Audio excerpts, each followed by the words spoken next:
Betrayed and murdered by his own comrade, he awakens 20 years in the future, in the body of a weak, destitute young man. What enrages him most is discovering that the traitor is now hailed as a national hero. Armed with his knowledge of the tower, our hero decides to take on the challenge once more, ready to stun the world with his unparalleled talent. Will he be able to exact his revenge? And what obstacles stand in his way? Let's find out in today's story. On the 8th floor of the tower, specifically in the frozen plains covered in ice, a massive army of knights appeared, carving their way through the harsh snowstorms, led by a man with blonde hair. The leader suddenly raised his hand to order his troops to halt, announcing that they had gathered again today to take down the guardian of the 8th floor. This leader was Kazuki, the master of the Blue Zone Guild and the 6th ranked. Kazuki issued a stern warning to his soldiers against complacency just because this was a joint raid, emphasizing that failure to overcome this obstacle would make reaching the 9th floor a distant dream. Kazuki suddenly noticed someone arriving amidst the snow, where a group of majestic-looking fighters appeared, led by a man with a distinct aura and blue eyes.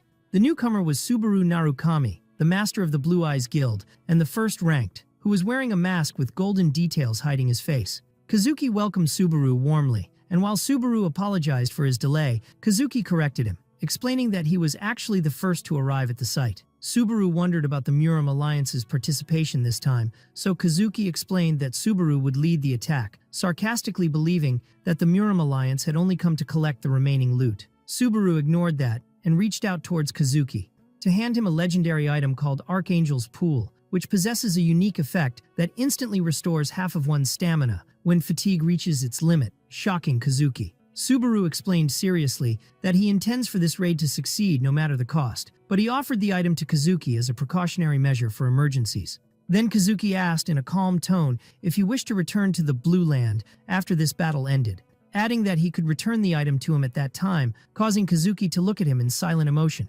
Subaru placed his hand on Kazuki's shoulder, telling him that if he didn't wish to return, he could simply keep the item for himself. Suddenly, the two felt immense pressure approaching, realizing with shock that the enemy had appeared earlier than expected. The guardian of the 8th floor emerged with its massive size amidst the storm, so Kazuki shouted at the top of his lungs, ordering everyone to prepare for battle immediately. The enemy revealed its terrifying identity as the sea dragon Hydra, with its multiple heads and lightning aura. Subaru looked at the monster with disdain, calling it ugly, while black and golden energy began to gather around his fist. A system message appeared stating that lightning energy was flowing through his body, as Subaru confidently announced that today would be the day of the monster's doom.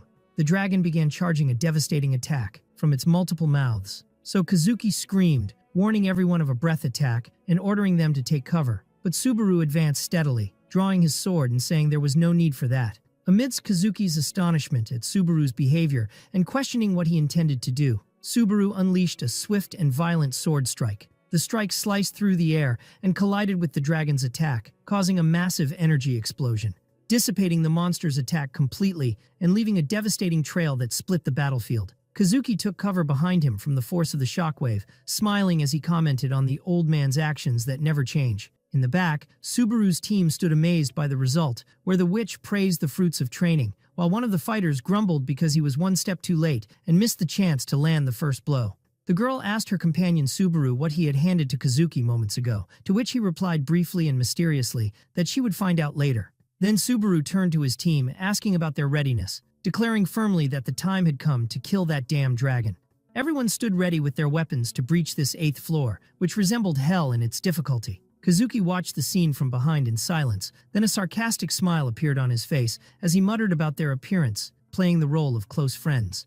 Meanwhile, the captain of the soldiers confirmed to Kazuki that the troops were positioned as planned, so Kazuki praised his work, suggesting that they start moving as well. His masked assistant responded immediately, wishing him luck and success in the battle. Kazuki's followers moved with suspicious speed while the healer holding the staff stood in front of him. Chaos erupted and everyone clashed with the massive dragon that filled the arena with its roars and attacks.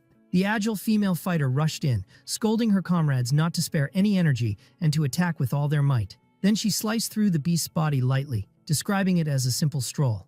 Meanwhile, the Ice Mage grumbled about the intensity of the pressure and tension they were experiencing in this battle. Amidst the battle, a warrior surrounded by red energy rushed forward, betting his comrades on who would inflict the most damage on the beast, delivering a powerful and direct blow. Toshia accepted the bet immediately, stipulating that the loser would pay for dinner, and pounced with his sword, slashing the dragon's body at tremendous speed. He cut off one of the dragon's heads with that blow while calling out to Shino, warning her of the dragon's head falling towards her. Shino reassured him as she prepared her spell, asking him not to worry and to continue the attack. Then she formed a massive pink magical shield to block the dragon's head, saying confidently that defense was her job. At that decisive moment, Kazuki suddenly appeared behind Shino, whispering her name and asking coldly if she could block this too, which struck her with astonishment and shock. Without hesitation, Kazuki plunged his sword into her back, piercing through her chest, commenting with boredom on their overconfidence, which he considered their main problem. Subaru turned in shock to call her name in a trembling voice, unable to believe what he was seeing, while Shino fell as a lifeless corpse drenched in her own blood at the feet of Kazuki, who stood with a terrifying smile. The blood-stained Kazuki looked towards Subaru with a crazed smile, calling out to him and telling him that this wasn't the time to look away. Subaru stood stunned, wondering about the reason for Kazuki's betrayal, while the dragon was attacking Subaru. Subaru remembers when the mysterious system messages appeared, announcing their selection by the tower, ordering them to climb it and prepare for the beginning that would arrive soon. That was the first message from the tower that appeared towering amid space, and it wasn't known then whether it was a tribulation or a blessing. Even now, the true nature of that message remains a mysterious puzzle, as everyone follows its irresistible orders. Thus, everyone strives to reach the top of the tower that no one has reached before, coming from different dimensions like Earth, Murim, and others. These arrivals from different worlds, burdened with their own missions, continue climbing the tower day after day. But reality was harsh, as the scene ended in a horrific massacre with the bodies of Subaru's comrades scattered around him, while he stood alone amidst the blood. Amidst his rapid breathing, Subaru looked around after defeating Hydra, the Red Dragon, internally scolding his comrades because they didn't flee as he ordered them, and regretting that they didn't listen to him. He sat exhausted in front of the corpse of the beast that was said to be impossible to defeat, and they had finally succeeded in taking it down.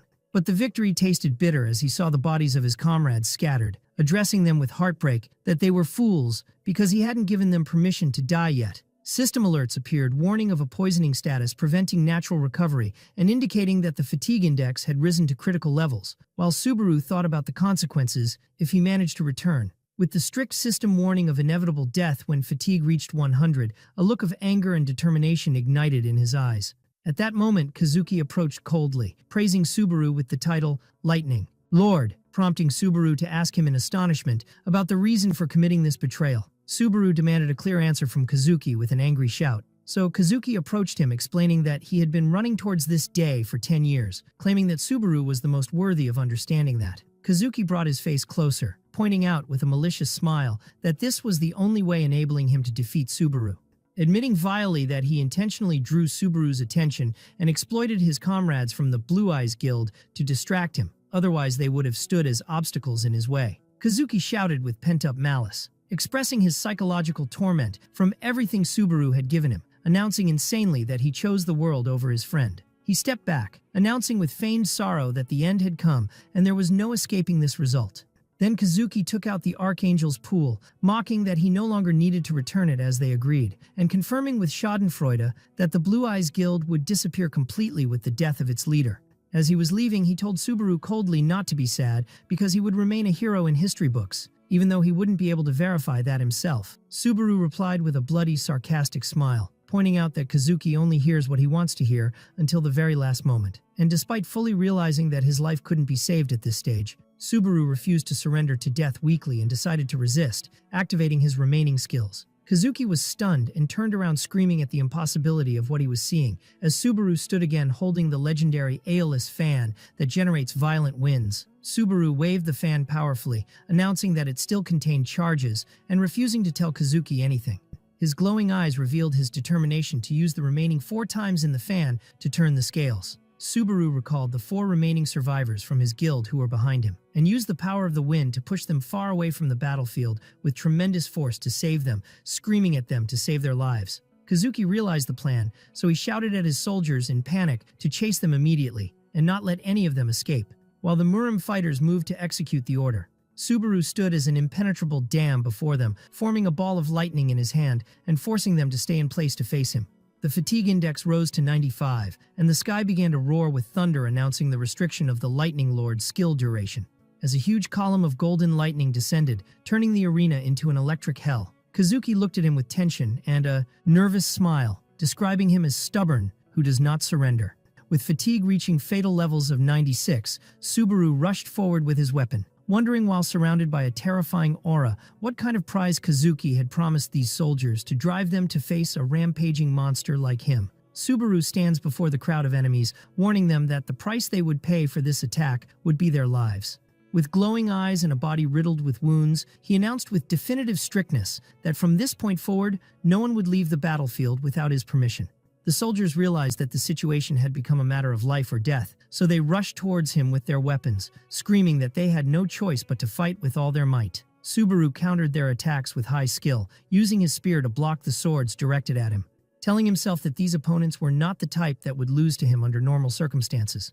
But his real worry lay in the possibility of Kazuki's intervention, as that would change the course of the battle completely. While he was fighting, he felt a little reassured because his comrades had moved a sufficient distance away, but the greater danger was the fatigue index, which had reached 97%. Subaru realized that he could not prolong the battle any further as he blocked another soldier's attack. With fatigue rising to 98%, he continued fighting fiercely despite the pain squeezing his body. Suddenly, he received a powerful blow that made him stagger, giving the soldiers a chance to pounce on him. Swords rained down on him from every side, and blood scattered amidst the soldiers' screams. The soldiers cheered with overwhelming joy, believing they had achieved the impossible and finally killed Subaru Narukami. But amidst their astonishment, Subaru's voice emanated asking them whom they claimed to have just killed, while Subaru's eyes appeared glowing with golden energy. Lightning energy exploded from his body violently, electrocuting the soldiers surrounding him and tossing them into the air as if they were dolls. The bodies of the attackers fell around him, and he falls to his knees from exhaustion. The rest of the soldiers retreated in terror, whispering that this man is a real monster who fell but refuses to die. Kazuki watched the scene from afar with a cold smile, mocking the idea that Subaru's era would end this simply. At that moment, the fatigue index reached 99%, and the red system warning appeared that death would occur upon reaching 100. Subaru gathered what remained of his strength and addressed Kazuki, saying that he should know more than anyone else that in the end, he is the one who always wins. With a resounding scream announcing his victory, Subaru threw his last spear. The lightning-enveloped spear launched at supernatural speed, carving its way towards its target. Kazuki was holding the Archangel's Pool jewel, reassured that his life was preserved, offering his sarcastic condolences to Subaru. But shock silenced his tongue when the spear hit the jewel directly and destroyed it, blowing up his survival plan. Subaru's consciousness faded as he confirmed to himself that he was the winner in the end. Despite his pathetic appearance and inability to see Kazuki die, his final strike had hit its target accurately. In the pitch darkness, Subaru wondered strangely about his fate while on the brink of death, and whether he would remain stuck in this void forever. Suddenly, a foul smell pierced his senses, and he began to hear a strange noise. He opened his eyes to find himself inside a metal trash bin in a filthy alley, wondering in astonishment if this was hell. A blue status screen appeared before him bearing a strange name, Subaru Hosoi of level 1, causing him to stare at it in shock and denial. Suddenly he regained some memories, where some young men mock him for being an earthling with weak specifications, considering that an unforgivable insult. They look at him with disdain, mocking his condition and reminding him to try to be even half the man the legendary Subaru Narukami was 20 years ago. Subaru was shocked when he heard a voice echoing in his mind, telling him of his death 20 years ago. So he looked at his reflection in the glass to realize with astonishment that this body was not his original body. Amidst a state of denial and disbelief, he wondered if he was living a nightmare, then jumped in panic out of the garbage container he was inside. He fell to the ground panting, and there he noticed a tablet device lying next to him, realizing it was a player kit, which he could use to understand what was happening around him. He hastened to search for the Blue Eyes Guild, and results appeared speaking of the Blue Zone as its successor, pointing to questions about its current weakness, despite carrying Subaru Narukami's will. While he was flipping through the news, his eyes fell on a statement by Guildmaster Kazuki, promising to win the upcoming tournament, making him mutter about the impossibility of that. He stared at the attached photo of the news, to see Kazuki's face having aged and wearing an eye patch, realizing with shock that the traitor had not died in that battle. Memory suddenly took him back to the past, where he was sitting with Kazuki at night atop a building, when the latter told him that they hadn't been enemies from the start, expressing his desire to leave the Blue Eyes Guild. Subaru was surprised by this sudden decision, especially when Kazuki asked him to undertake the task of telling the others on his behalf. Although Subaru considered him a close friend, Kazuki sufficed with saying he would understand the reason later. Kazuki promised him then that he would remain his shadow even if he left, but the irony was that Kazuki founded years later a guild bearing a name they used to joke about previously. Subaru returned to his reality, wondering sarcastically about this shadow who named his guild Blue Zone, and how he is still stuck on the 9th floor despite 20 years passing, which means he achieved nothing of note. As he was walking in the street while flipping through the news, the search suddenly stopped in front of a picture of a huge building bearing the name Subaru Narukami Memorial Hall, which struck him with astonishment.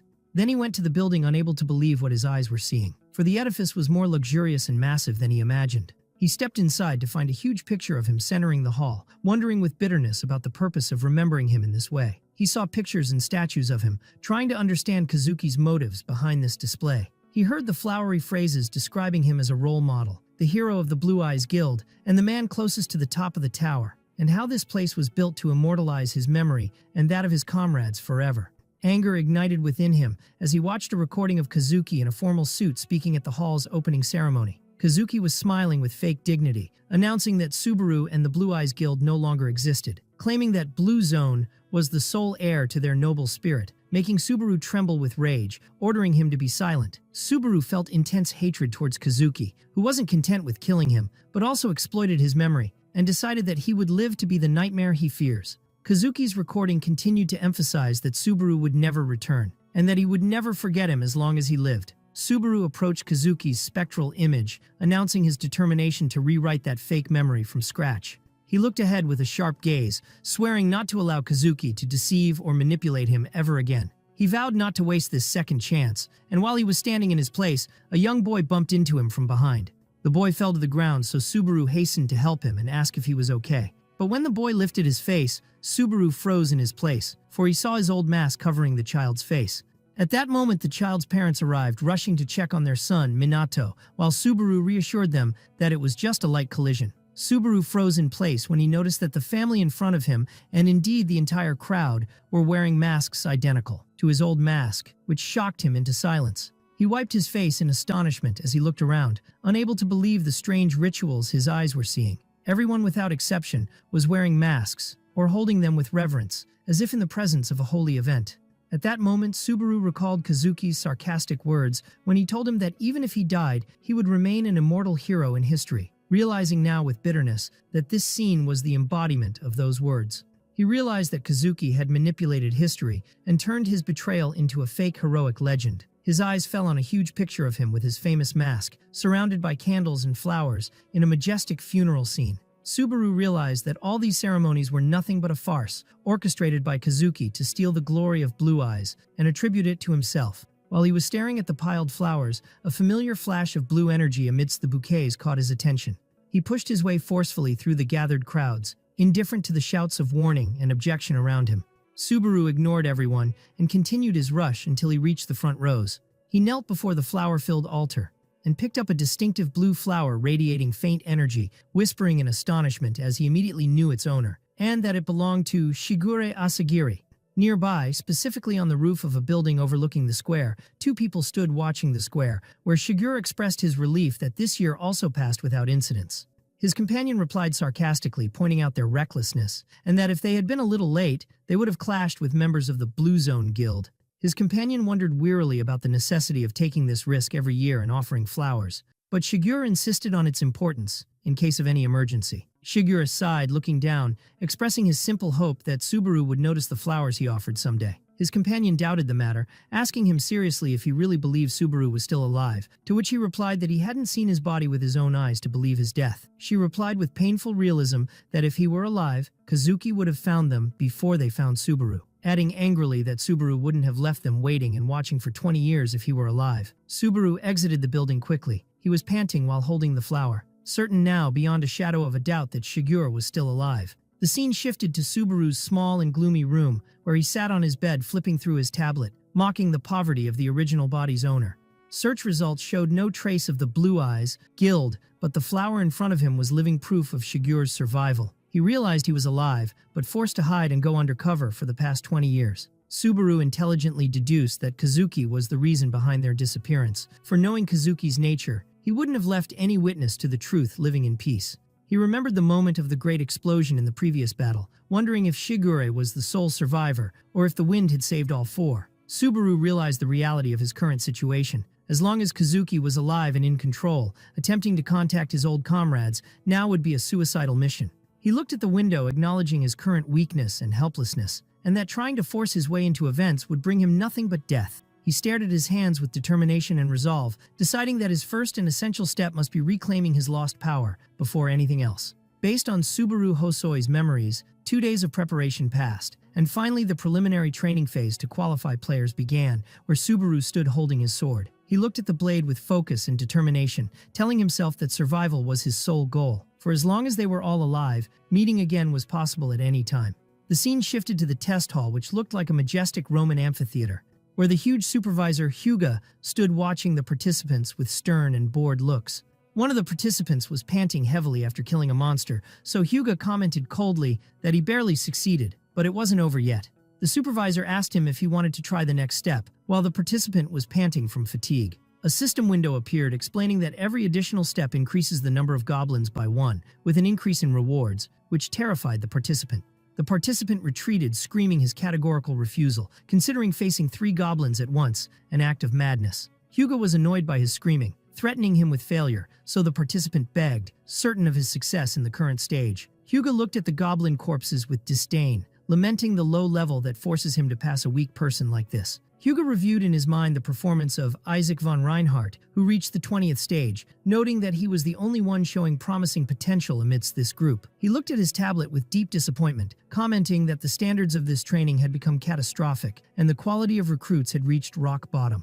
Suddenly, the sound of approaching footsteps caught his attention, seeing Subaru advancing steadily, so he commented to himself on the weight of the name this young man carried compared to his appearance. Hyuga addressed Subaru in a skeptical tone regarding his ability to succeed, but Subaru sufficed with agreeing quite calmly. And as soon as the notification of generating 2 goblins appeared, Hyuga had barely finished the sentence starting the test when he felt a violent air movement beside him. The supervisor turned right in astonishment, wondering if something had just flown past him. Subaru stood with a confident smile amidst the blood, confirming to himself that spending 2 days testing the limits of this body was a right decision. He had discovered that the body he woke up in possessed exceptional abilities exceeding expectations. When the system asked him about the next challenge, he agreed immediately, announcing his desire to hurry, as there was no time to waste.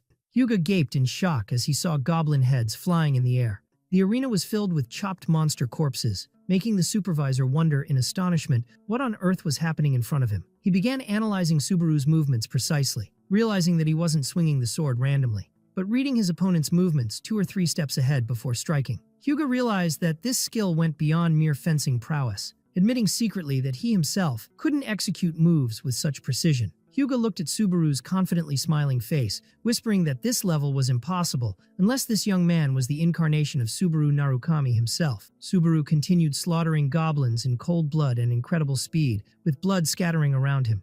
A system notification appeared, announcing the clearing of the 49th stage, asking to confirm the final boss challenge, so Subaru looked with glowing eyes. He wiped the sweat from his face and accepted the challenge indifferently. Suddenly, the ground split open for a giant hand to emerge, smashing the floor, announcing the boss's appearance, and rocks flew everywhere. Supervisor Hyuga screamed in panic, trying to stop Subaru, calling him a fool, and reminding him that he wasn't the real Narukami to do something like this. He warned him in a severe tone against continuing if he valued his life, while Subaru stood firmly amidst the battlefield teeming with goblins and in front of their huge leader. The Goblin King appeared with his terrifying aura, burning with anger due to sensing the sacrifices made in the previous 49 stages. Hyuga continued his desperate screams, demanding Subaru to surrender before it was too late, describing fighting the Goblin King at this level as pure recklessness. The supervisor considered what was happening a suicide mission, emphasizing that no matter the player's skill, he couldn't bridge the massive physical stats gap between him and the monster. Subaru realized this fact well and knew that his current stats wouldn't enable him to inflict any significant damage to the monster's hard body. Despite that, Subaru refused to back down and suddenly let his sword slip from his hand, leaving it to fall to the ground. Hyuga went mad seeing Subaru abandon his only weapon, wondering in astonishment if the young man had lost his mind completely.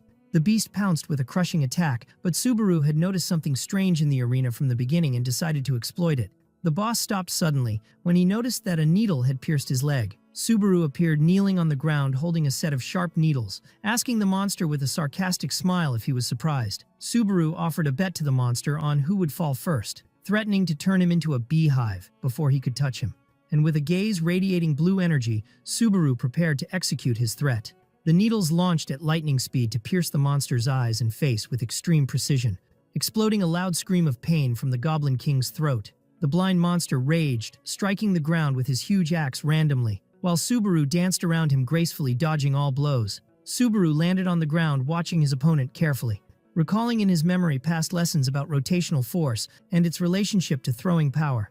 He remembered Miss Reina's instructions when she scolded him on his wrong throwing method, and how she taught him that anything, even a fountain pen, could become a lethal weapon if the thrower knew its center of gravity. Subaru applied those lessons to the letter, hitting the monster's vital points with accuracy resembling hitting the target exactly in the middle. The giant staggered with blood bleeding profusely from his neck and needle-filled body. Subaru stood confidently, explaining to himself that power is proportional to rotational force, and accuracy depends inversely on hesitation.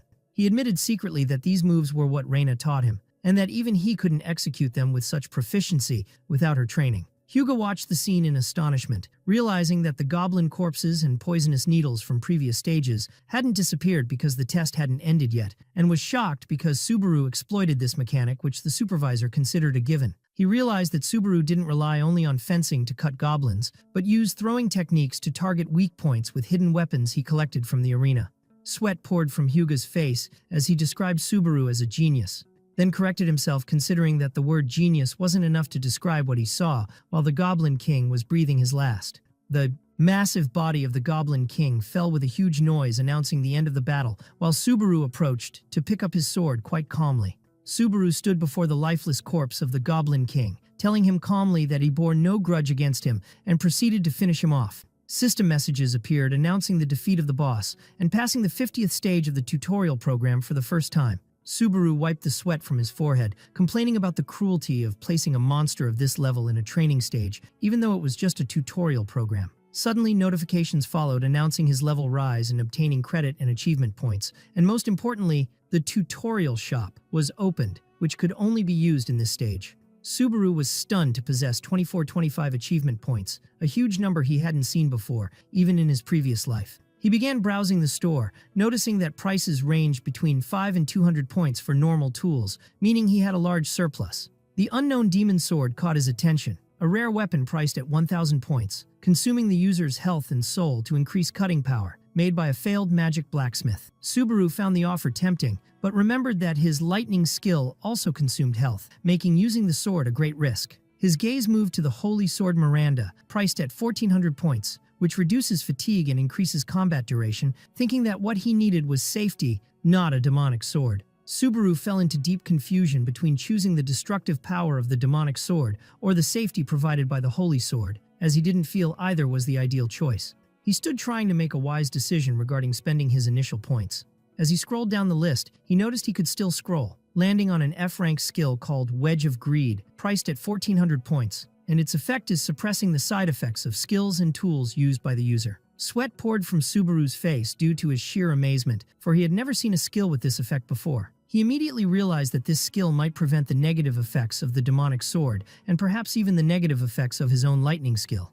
Without hesitation, he decided to risk it and bought both Wedge of Greed and the unknown demon sword, spending most of his points. He summoned the demonic sword and tested it, finding that the synergy between the skill and the weapon was excellent as expected, preferring that over relying on a single skill only. Supervisor Hugo interrupted him, praising his choice and item compatibility, but corrected, saying that as a supervisor, he couldn't understand this choice. Hugo asked curiously about the reason for choosing that specific skill, considering it useless and ineffective in his view. Subaru sighed with boredom, asking the supervisor if he wanted him to explain every small detail. Hugo got angry at Subaru's tone, so Subaru trembled, feigning fear and apologizing for the difficulty of formal speaking.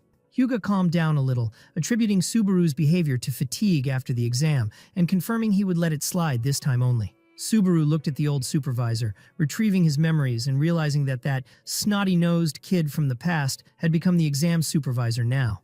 At that time, a young man named Hugo approached shyly, announcing he was a fan of Subaru and asked for his autograph. Subaru apologized for not having a signature, so the young man sufficed with asking to write his name only, which Subaru did. Hugo exploited the situation to start a lecture about the new generation's morals compared to his days, describing the youth as arrogant, but Subaru was thinking that times had changed, just like the amount of hair remaining on the supervisor's head. Hyuga flew into a rage, while Subaru left, refusing to answer a previous question, using the excuse of exam confidentiality, the supervisor accusing him of relying on superficial information from the internet. Hyuga shouted after him, threatening to teach him manners himself. Then he tried to salvage the situation and offered Subaru to join the Chivalry Guild, but Subaru rejected the offer immediately and categorically, while waving his hand. Hyuga was stunned by the direct rejection of an attempt to recruit a character by a supervisor, and a system window appears before him, asking if he wants to move to the second floor. Supervisor Hyuga tried to catch up with Subaru, screaming at him to stop, but Subaru ignored him completely and vanished, leaving the old man behind in confusion. Hyuga stood alone, expressing his deep disappointment at this young man's behavior. Meanwhile, Subaru arrived at the second floor, and his feet stepped on the land of the City of Beginnings. The city was bustling with life and movement, where voices of vendors rose, offering strange goods like deep-sea rags from Runeterra and special dried meats. Subaru walked amidst the crowds, noticing the variety of offerings from Muram silk to earth leather jackets, sensing his real return to this place. He realized deep down that he had seized a rare opportunity no one usually gets, which is a second attempt. And since he had gone through this experience before, he resolved to manage things better this time. He remembered his old comrades and their sessions around the fire, making a vow to himself to take revenge for them and for the gruesome end that gathered them previously. Subaru headed towards the training building, asking for a private room to test his new skills and equipment. The old employee asked him boredly about the floor he came from, so Subaru answered briefly that he just climbed up. The training building is a place players visit regularly. The employee pointed with his hand toward the corridor, suggesting room number 1, which contains a straw dummy, considering it the most suitable for his level. But Subaru surprised him by requesting room number 5, making the employee look at him with extreme astonishment. The employee tried to warn him honestly that it was just a waste of money, advising him to stick to the first room. But Subaru thanked him for his concern and insisted on booking the 5th room for 30 minutes. Subaru paid 50 credits and set off down the corridor, while the employee shouted after him, warning that he wouldn't return the money if he left in the middle, calling him a wannabe hero. The room system relied on increasing difficulty as the number increased, where the first room contained training dummies, while the third contained giant rocks, so it was natural for everyone to look with disdain at a beginner heading towards the difficult rooms. Subaru closed the iron door behind him, getting ready to start in the darkness. He drew the unknown demon sword, which emitted a red glow, and its system immediately recognized the user. Suddenly, massive red energy exploded from the sword and began consuming Subaru's health and magic to increase his physical capabilities temporarily and violently. The Wedge of Greed skill of level 1 activated immediately to resist the sword's violent recoil and restore a small fraction of health. But the resistance failed to block the effect completely, and Subaru felt a slight increase in fatigue, realizing that the first level of the skill was too weak to endure. The sword continued absorbing his life voraciously, and while the pain was increasing, his combat abilities were doubling in proportion to the health loss. Subaru gritted his teeth, realizing this was his maximum limit currently, but it was still within his expectations. And without hesitation, he spent 10,000 credits to upgrade the Wedge of Greed skill immediately. The skill upgraded to level 2, and the next level required 20,000 credits. The upgraded skill succeeded in resisting the sword's recoil partially, achieving better success than before. And although the sword continued consuming his health, the resulting power increased terrifyingly. For Subaru to announce the success of his experiment, Subaru jumped high, raising his glowing sword, announcing that the time had come to test its destructive power. Outside, the employee was fighting drowsiness and boredom in his quiet office. Suddenly, the door to room number 5 opened, and Subaru exited, making the employee tremble in his place, wondering in terror if he was still dreaming or hallucinating what he was seeing. The old employee stood before room number 5, confusion on his face, telling himself the young man had only been inside for 10 minutes. He knocked, calling out Dream Boy to check his presence, then opened the door slowly, only to be struck by a shock that silenced him and made his eyes bulge at what he saw.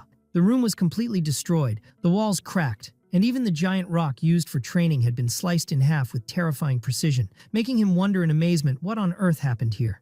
Elsewhere, Subaru woke up in his hotel room stretching, wondering how long he had slept, as his body still felt some stiffness. He sat in the hotel lobby sipping his coffee, thinking about his experiment with the cursed sword, realizing that if it were a normal sword, the consequences would have been dire, but the physical burden had decreased significantly, and he managed to extract the sword's power. He reviewed his status window showing his 10th level and modest physical statistics, acknowledging that normally he wouldn't have even been able to lift the magic sword, let alone use it. Subaru remembered the moment of his training and how the synergy between the Wedge of Greed skill and the sword was perfect, meaning his strategy was successful. With a confident smile, he thought that combining the lightning element with this mix would yield effective results as well. But he soon collided with bitter reality when he looked at his remaining balance, which did not exceed 50, while upgrading the skill required 20,000 credits. Wondering sorrowfully if this body had been poor its entire life. Subaru sighed miserably at how low his situation had sunk to the point of worrying about balance management, consoling himself that death justified it, when suddenly a loud voice greeting everyone cut his train of thought.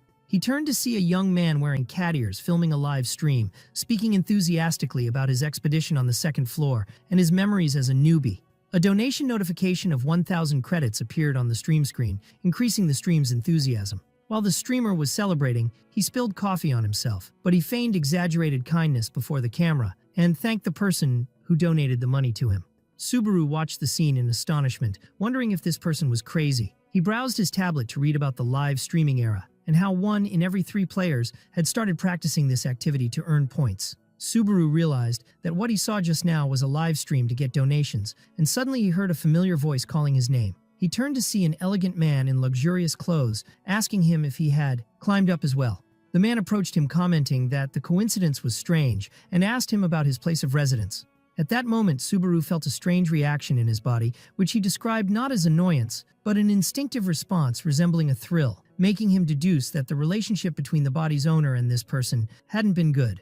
The man warned him in a condescending tone not to ignore him when he spoke to him, pointing out that he felt like he was talking to himself. While Subaru stared at him, he confirmed that the feeling sweeping over him wasn't just discomfort, but something deeper that began to unfold as memories flowed, as he answered tensely that he had just climbed up. The man, whose name was Isaac, smiled sarcastically, saying he never expected a weakling like him to pass the tutorial, where Isaac expected Subaru to be killed by one of the goblins. The memories of the original Subaru Hosoi flooded in. Subaru remembered the scene clearly now. He was standing trembling and afraid before Isaac, who asked him coldly about the reason for his behavior. In the memory, Isaac was scolding him harshly, asking him not to try calming him down with a straight face. The painful memory continued to appear, where Isaac was insulting the original Subaru, describing him as someone whose name annoyed him, and that he was incapable of following the simplest instructions, accusing him of trying to show off being an orphan and empty-headed. Subaru appeared in the memory crying and trying to justify his position that the credit he gave him wasn't enough. But Isaac didn't listen, but dealt him a violent blow that knocked him to the ground, ordering him not to reply to him and calling him trash. Isaac commented sarcastically that the box he was hiding in had become his home from now on. He threatened Subaru with a malicious smile, warning him against leaving the box no matter what happened, hinting at dire consequences if he disobeyed orders. Subaru remembered those moments with bitterness, wondering what kind of fool accepts beating and humiliation in silence, realizing now the reason for the original body owner hiding in the garbage container. Isaac returned to speaking boastfully about his achievement in passing 20 stages and breaking his father's record, pointing out Supervisor Hyuga's admiration for him. He continued bragging about obtaining a B-rank skill as a reward, claiming it was the highest rank possible in the tutorial, then asked for a drink rudely. Subaru replied coldly that he was leaving, ignoring Isaac's bragging. Isaac stopped him in a commanding tone, asking him to buy cheap coffee on his way back. Subaru sighed with boredom, which provoked Isaac's anger, who noticed the change in the behavior of the obedient follower. Isaac asked him with a scary look what happened to him lately, and about the reason for his constant staring, mocking whether his soul had been replaced. Subaru answered with decisive coldness that he had no credit, advising him to buy his own coffee, then moved to leave. Isaac ordered Subaru to sit down in a low and threatening voice, but Subaru refused to comply, apologizing internally that he had no time to take revenge for the original body's owner, but he warned Isaac seriously against standing in his way. Suddenly, Isaac grabbed Subaru's arm tightly, threatening him and reminding him of the fate of runaway trash. Subaru looked at him sharply, advising him to let go of his arm for his own good. Isaac squeezed Subaru's arm, warning him against arrogance, calling him by his first name Subaru in a derogatory tone. Subaru realized that causing a scene in this crowded place wouldn't be in his favor. Suddenly, Isaac burst out laughing loudly, claiming he was only joking to scare Subaru like in the old days. He let go of Subaru's hand, describing him as still being a cowardly, small fry. Isaac continued his mockery, guessing that Subaru passed the tutorial with extreme difficulty, while Subaru looked at him silently, realizing that his body was reacting with the instinct of fear. Isaac approached him, asking him with disdain if he intended to fight him, reminding him of his father's influence and his ability to make him disappear quietly. Isaac left the place with a condescending laugh, advising his friend to be careful. Subaru stood boiling with anger, repeating the word, "my friend," with sarcasm and bitterness. The The scene shifted to explain the growth system in the tower, clarifying that there are two main methods. The first via passing tower trials in virtual space, where players gain power and rewards in relative safety. In these trials, losing means only losing credit and progress, without the danger of real death. The second method is hunting in the real world, where players face monsters outside safe zones or in dungeons. Although growth in hunting is much faster, the risks are real and deadly. Death in hunting grounds means real and final death, where monsters devour players without mercy. For this reason, most players avoid hunting for fear of their lives, preferring virtual safety, while the entrance to the dark and scary Orc's Nest appeared. Although hunting in the real world is faster for growth, it is much more dangerous, as Subaru sat exhausted in front of a huge monster's corpse, realizing that safety means slowness, while danger means speed. He looked at the dead monster with a tired smile, confirming to himself this harsh truth. Then he took out his tablet to check the news, to be surprised by a live stream of someone impersonating him. The imposter was wearing a mask similar to his, greeting his followers who exceeded 80,000, announcing his challenge of the third floor. Subaru felt disgusted by the many copycats exploiting his name and mask. Suddenly, a new mission appeared in the stream titled Narukami Subaru is a Fool, with a reward of 20,000 credits. So the imposter accepted it with gratitude and overwhelming happiness. Ridiculous and profitable missions followed, like the Lonely Wallet and Idol of Baldness missions, with huge financial rewards, making Subaru stare at the screen in amazement. The imposter thanked his supporters enthusiastically, promising them to fulfill all their requests. Subaru compared bitterly between the imposter earning money easily via streaming and his current situation risking his life to kill monsters. Subaru looked at his miserable balance, which did not exceed 50 credits, lamenting the huge profits that clown was making. He sighed sorrowfully, then decided to return to work, noting that he had no choice but to fight. He drew his blood-stained sword and prepared to face more monsters. A new group of angry orcs appeared, so Subaru rushed towards them. Suddenly, the area boss Orc General appeared with his terrifying aura. Subaru stood firmly before the boss and his guards, mocking their lack of poisonous needles this time and confirming he had something better for them today. Subaru used the Wedge of Greed skill to absorb his health and increase his power, while smiling insanely, announcing he was busy and had no time. He jumped high and crushed one of the orc's heads with his foot, recovering part of his health and mental energy. Then he launched at supernatural speed, slicing through enemy ranks, and jumped over the Orc General, preparing to deal him a finishing blow. And he eliminates the boss with a single cutting sword strike. A notification of successful dungeon completion appeared, while Subaru stood victorious amidst the remains. Later, he took out his old mask and looked at it seriously, deciding he was forced to wear it again. He stood before the mirror wearing the mask, after clearly understanding how streamers earn their money. He decided that if he was going to do it, he would do it his own way, and with all his might, announcing confidently that he is the true original anyway. He started a live stream titled Narukami Subaru, which caused a stir at the Suiten Entertainment Company headquarters. The female employee was watching the stream angrily, but suddenly she screamed in shock. Her colleague rushed to her asking what happened, while she pointed at the screen in amazement. The employee was screaming, cursing, and swearing, unable to believe that someone had managed to complete a near-impossible mission that only 5 people had succeeded in. Her colleague tried to calm her down and remind her of the self-censorship system that imposes fines on foul language, asking her about this person's identity. She answered him while still under the influence of shock that the name is Subiki, making her colleague wonder if this was just another imposter or a new mix. So the employee pointed out that the absence of the original Subaru made the strongest concept, the closest to the original. In the broadcasting company office, employee Hatsuka grumbled wearily about the many copycats disguising themselves as Subaru Narukami, her colleague wondering if the live streaming field had indeed died. Hatsuka replies, reminding him that this field is their livelihood, pointing out that even players risking their lives in the tower find it boring. Her colleague asked her disapprovingly why she gave up climbing the tower and stayed in a job like this. She answered simply while looking at her phone that the reason was boredom. Hatsuka got emotional, scolding him, reminding him that he also gave up, and if she had time she would have searched for real talent instead of this nonsense, for her colleague to admit calmly that he withdrew due to lack of skill. Hatsuka continued criticizing the situation, pointing out that her colleague only started climbing to meet Subaru Narukami, so it's natural for him to lose his enthusiasm after his idol disappeared, and suddenly she screamed in shock, pointing at the screen. Her colleague rushed over, asking anxiously if she had found another weirdo. She pointed to a new live stream of someone wearing Subaru's outfit, her colleague describing it as terrible. Her colleague shouted angrily, wondering why she was watching a stream from the second floor with 0 views, considering it an insult to her work as a talent scout. But Hatsuka was staring at the screen in amazement, whispering that whenever she saw someone wearing that mask, she couldn't stop herself from feeling hope. Suddenly, Hatsuka donated 1,000 credits to the stream, making her colleague fall to his knees, begging for forgiveness. Meanwhile, Subaru was walking in the starter dungeon on the second floor, commenting that it wasn't as difficult as it was tense. He felt a strange pressure as if he were being watched, even though he was alone. Subaru noticed the few viewer comments, where one asked him about the floor, so he answered it was his first challenge. Another viewer named Love Money warned him about the danger of streaming for beginners and their lack of knowledge of the paths, while Subaru walked cautiously. Suddenly, a one-eyed bat appeared and pounced on him. Subaru countered the attack quickly and eliminated the bat with a single blow. A monster defeat notification appeared, gaining an achievement point. So, Subaru asked the viewers coldly if there was a problem.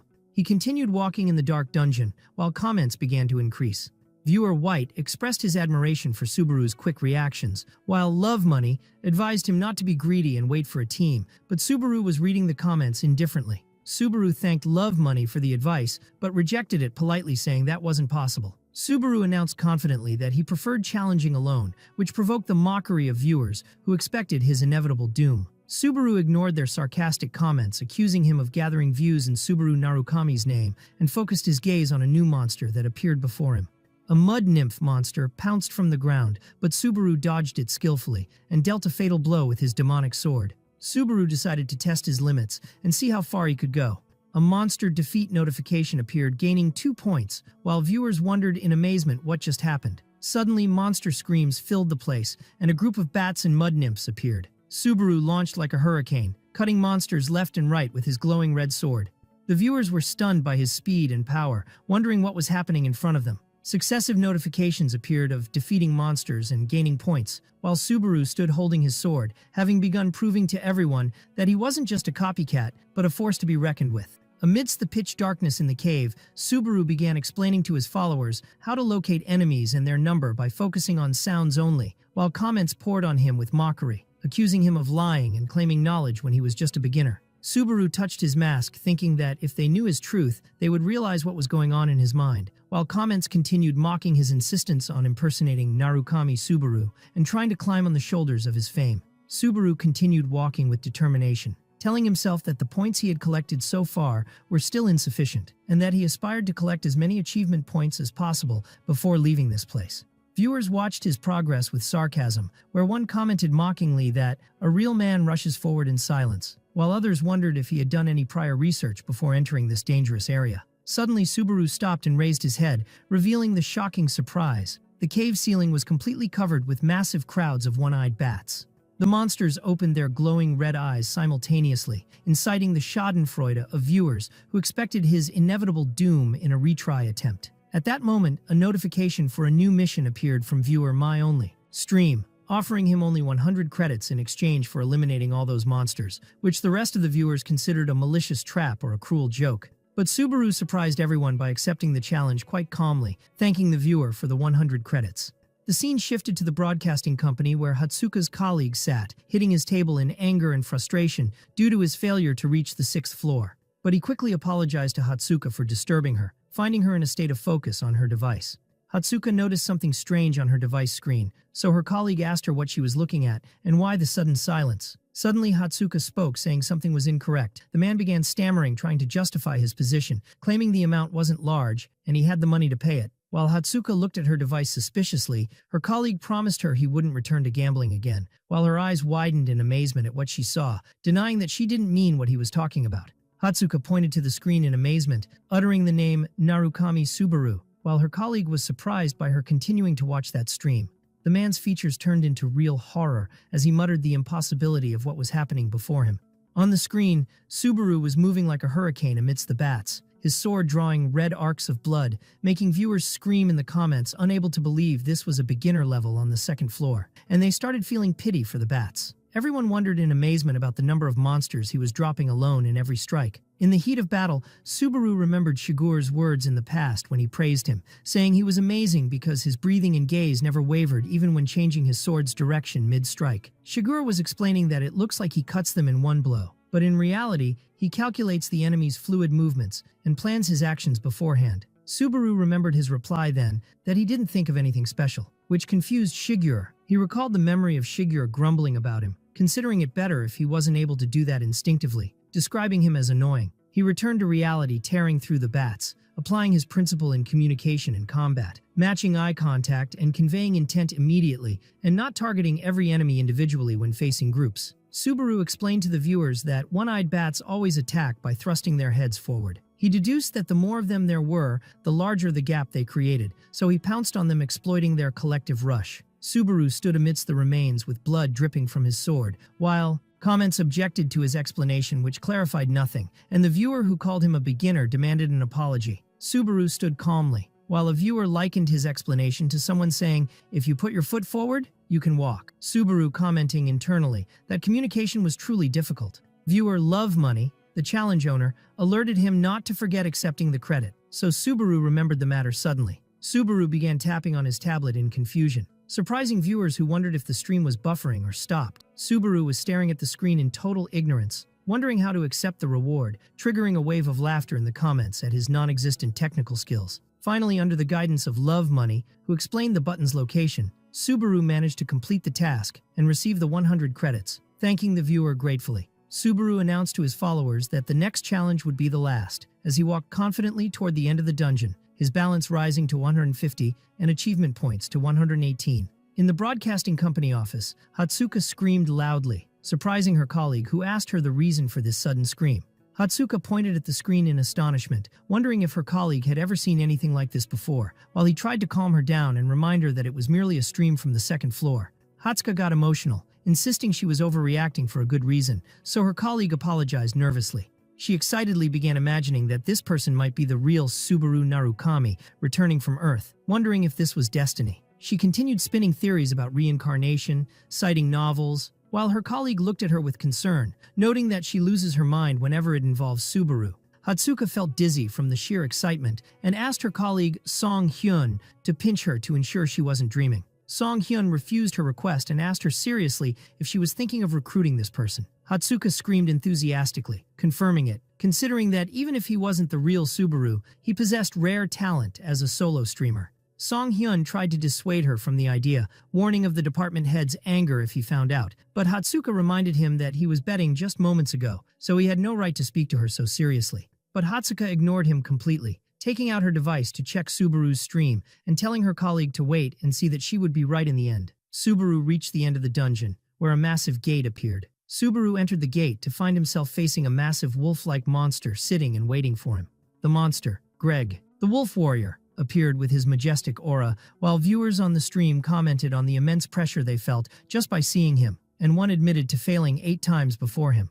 A new mission appeared, asking Subaru to gain the wolf warrior's recognition to pass. Subaru explained that the wolf warrior wasn't a monster to be hunted, but a gatekeeper who tests players' strength and decides their eligibility to pass. Suddenly, a mission appeared from Safe Origin, offering 3,000 credits in exchange for defeating the wolf warrior, which astonished Subaru. Viewers reacted to this crazy request, considering the donor a mean person asking for the impossible, and that Subaru surely didn't intend to fight. The wolf warrior, Greg, the guardian of the second floor, stood ready for the confrontation.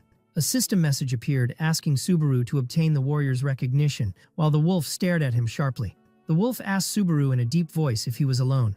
The wolf approached him skeptically, so Subaru commented that he could tell just by looking. The wolf sniffed Subaru's scent, commenting that he was an interesting human and smelled like a great warrior, while viewers in the comments mocked the contradiction between the wolf's words and what they were told previously. Subaru explained inwardly that the wolf tribe warriors possess a special sense of smell, enabling them to see a person's essence, not just their body scent, and the wolf announced that Subaru indeed possessed the qualifications to pass.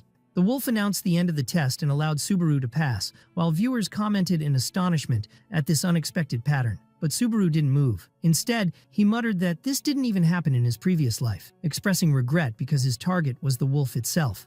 The wolf was surprised and asked if he meant him and not the gate behind him. Subaru confirmed this coldly, his eyes glowing from behind the mask, explaining that someone had asked him to kill him. The wolf bared his fangs in a savage smile, admitting that Subaru possessed the spirit of a great warrior as he expected. In the Sutton Entertainment headquarters, the department manager John Teal was violently typing on his keyboard while monitoring work reports. He asked seriously about the current viewer count for that live stream they were watching. So the employee Song Hyun answered nervously that there were about 20 people, but his colleague Hatsuka interrupted him with a flat denial. She corrected the information coldly, saying the number had exceeded 30 now, describing him as a fool in her mind. The manager looked at them with sharpness and suspicion, asking if they were messing around and wasting time. He scolded them severely, asking if they thought he didn't know about their gambling and watching streams during work hours, reminding them of their mission to search for promising talents. But Hatsuka ignored his scolding completely, focusing her gaze on the screen as she muttered that the number reached 30, which increased the manager's anger as he screamed that this wasn't what mattered. The manager suggested sarcastically that she should stream herself given her skills instead of wasting time. Suddenly, Hatsuka screamed enthusiastically, interrupting him to announce that the number had exceeded 40, while the manager screamed behind her, furious and demanding she listen to him. Back at the battlefield on the second floor, Subaru stood facing the wolf warrior, who was growling in preparation to tear him apart. Subaru gripped his sword tightly, ordering himself not to think of anything else and focus only on the fight, while the unknown demon sword began absorbing his energy. His body stats and power rose in proportion to the consumed energy, and he tried to calm his breathing to control the situation. The level 2 Wedge of Greed skill worked to resist the sword's side effects, and Subaru encouraged himself to fight with his usual style, even though it was the first time in this new body. The wolf pounced with his sharp claws, tearing through the air and ground in a sweeping attack. Weapons clashed powerfully, and sparks flew when Subaru intercepted the beast's claws with his sword. The monster launched a fierce and rapid attack, while Subaru merely dodged and blocked with difficulty against the wolf's immense speed. Subaru realized his opponent's great power as he parried claws attacking him from every direction without pause. He realized deep down that matching the beast in raw physical strength was impossible, but he began planning an alternative strategy. The wolf continued his attack, praising Subaru's resilience as a warrior, but screamed confidently, announcing that Subaru was no match for him and wouldn't be able to defeat him. Subaru continued defending and retreating, while viewer comments appeared on the stream predicting his inevitable loss, describing his tactic as purely defensive and emphasizing the monster's excessive power. Some viewers suggested trying later after several attempts and blamed the owner of the impossible mission, while Subaru retreated back to catch his breath. Subaru thought quickly, realizing there were ways to win more effective than mere strength. The wolf announced the end of the duel after enjoying the fight, preparing to deal his finishing blow. The beast struck the ground with devastating force, shattering rocks and raising a cloud of dust. But Subaru suddenly appeared attacking through the dust, replying to the beast that was his line, telling him that his attacks were one-sided and very predictable, which struck the wolf with astonishment. Subaru dodged the beast's bite and claws with high agility, describing dodging his attacks as easy. Subaru exploited the opening and dealt a direct cutting blow to the beast's body, who screamed from the intensity of the pain. Then he followed it with a crushing vertical sword strike that split the wolf's chest, with blood splattering profusely. Subaru stood coldly with his sword dripping blood, while the wolf warrior admitted his strength, describing him as a great warrior as he breathed his last. Subaru stood in the middle of the battlefield, with blood covering the place, while system screens appeared before him announcing his victory over the wolf warrior, declaring his level rose twice and his strength and agility points increased. Notifications followed informing him of increased focus and magic power, and obtaining 500 achievement points at once, while the livestream comments ignited with astonishment and disbelief that a single person managed to defeat this monster. Subaru caught his breath with difficulty and muttered words of victory, while the viewer count reached 56, amidst comments praising the boldness of the person who sent the impossible mission. A notification appeared for successfully completing the mission and transferring 3,000 credits from the viewer's safe origin, so Subaru looked at his phone, promising to use this amount well. While his balance exceeded 3,000 and his achievement points 600, the massive gate before him began to open slowly, emitting a majestic creaking sound. Subaru suddenly felt a strange vibration in the atmosphere, which the followers also noticed through the screen. A huge interface appeared before him displaying multiple paths for the tests, including ice, fire, earth, illusion, poison, metal, soul, and water, filling the screen with available choices. The viewers were shocked by the sheer number of options that appeared to him, where one commented that the known record was 16 options, noting that the number of options is directly proportional to the player's talent. Subaru ignored all options and focused his gaze on the lightning test, as the system asked him if he wanted to challenge this test, while viewers encouraged him enthusiastically, confirming it was the most suitable choice for him. Subaru answered confidently, "Of course." The system confirmed his choice of the lightning test, and Subaru stepped toward the bright light that flooded the place. Meanwhile, inside the Suiten office, the employee Hatsuka jumped from her seat screaming with joy at Subaru's victory. She turned to her colleagues, showing her phone screen enthusiastically, pointing out that the viewer count reached 60 in record time, and expressing her amazement at the appearance of 13 test options before him. The department manager was watching the situation nervously, with sweat pouring from his face, admitting that defeating the wolf warrior, who had never been defeated before, was truly impressive. But he corrected himself cautiously, saying to himself that Subaru was still a beginner on the second floor, and risking investing in him now would be too big. Hatsuka didn't give in to her manager's hesitation. Instead, she offered him a bold bet amidst her colleagues' astonishment. She confidently proposed that she and her colleague Seijin would work for a fixed salary for 5 years if Subaru failed to obtain the lightning element. But in return, if he succeeded, the manager must sign a contract with him without any excuses. Her colleague Seijin was shocked and tried to object, screaming that he had nothing to do with this and didn't even know this person, and pushed Hatsuka away. The manager smiled sarcastically, doubting the probability of Subaru's success, reminding them that the only player in history who managed to obtain lightning was Subaru Narukami. Hatsuka replied with a sly and defiant smile, saying they wouldn't know the result until the attempt. The manager accepted the bet coldly, while Hatsuka was forcefully covering her objecting colleague's mouth to prevent him from ruining the deal. Back at the test arena, the system announced the start of the lightning test. Suddenly, Subaru sensed an imminent danger as someone shouted a warning and rushed to push Subaru away from the danger. A massive explosion resonated, and rocks and debris flew everywhere as a result of something huge crashing into the ground. The dust cleared to reveal a giant white monster flexing its muscles, while the stranger scolded Subaru for his distraction, asking Subaru if he wanted to die. A system message appeared ordering the defeat of the fragment of the giant, while Subaru knelt on the ground, wondering in astonishment why this monster was here. The giant stood growling, confusing the viewers, who wondered why a monster from the Circle of Giants race appeared in the lightning test. Subaru stared at the monster nervously, realizing this was a boss-class monster and was supposed to appear in the second half of the test, not now. As the giant prepared to attack, Subaru wondered inwardly if his killing of the wolf warrior Greg had caused a change in the test path and increased its difficulty in this terrifying manner. The fragment of the giant swung his massive club, smashing the ground, causing massive destruction and sending rocks flying in every direction. Subaru moved lightly, dodging the attack, noting inwardly that this monster, despite its massive size, had a physical build far inferior to the wolf warrior Greg, thanking luck for his prior knowledge of this information. The person who saved him shouted, scolding him for wasting his effort in saving him and ordering him to run and save his life immediately. Subaru decided to end the battle quickly before any interruption occurred, so he drew his sword, activating the Unknown Demon Sword skill, which absorbs the user's health to increase combat stats. To limit the damage, he activated the level 2 Wedge of Greed to resist the violent recoil of the sword, preparing to face the giant rushing towards him. Subaru dodged the heavy giant's punch stomp with agility, leaving the ground to shatter under the weight of the attack. Instead of retreating, Subaru launched himself, running up the giant's extended arm at lightning speed.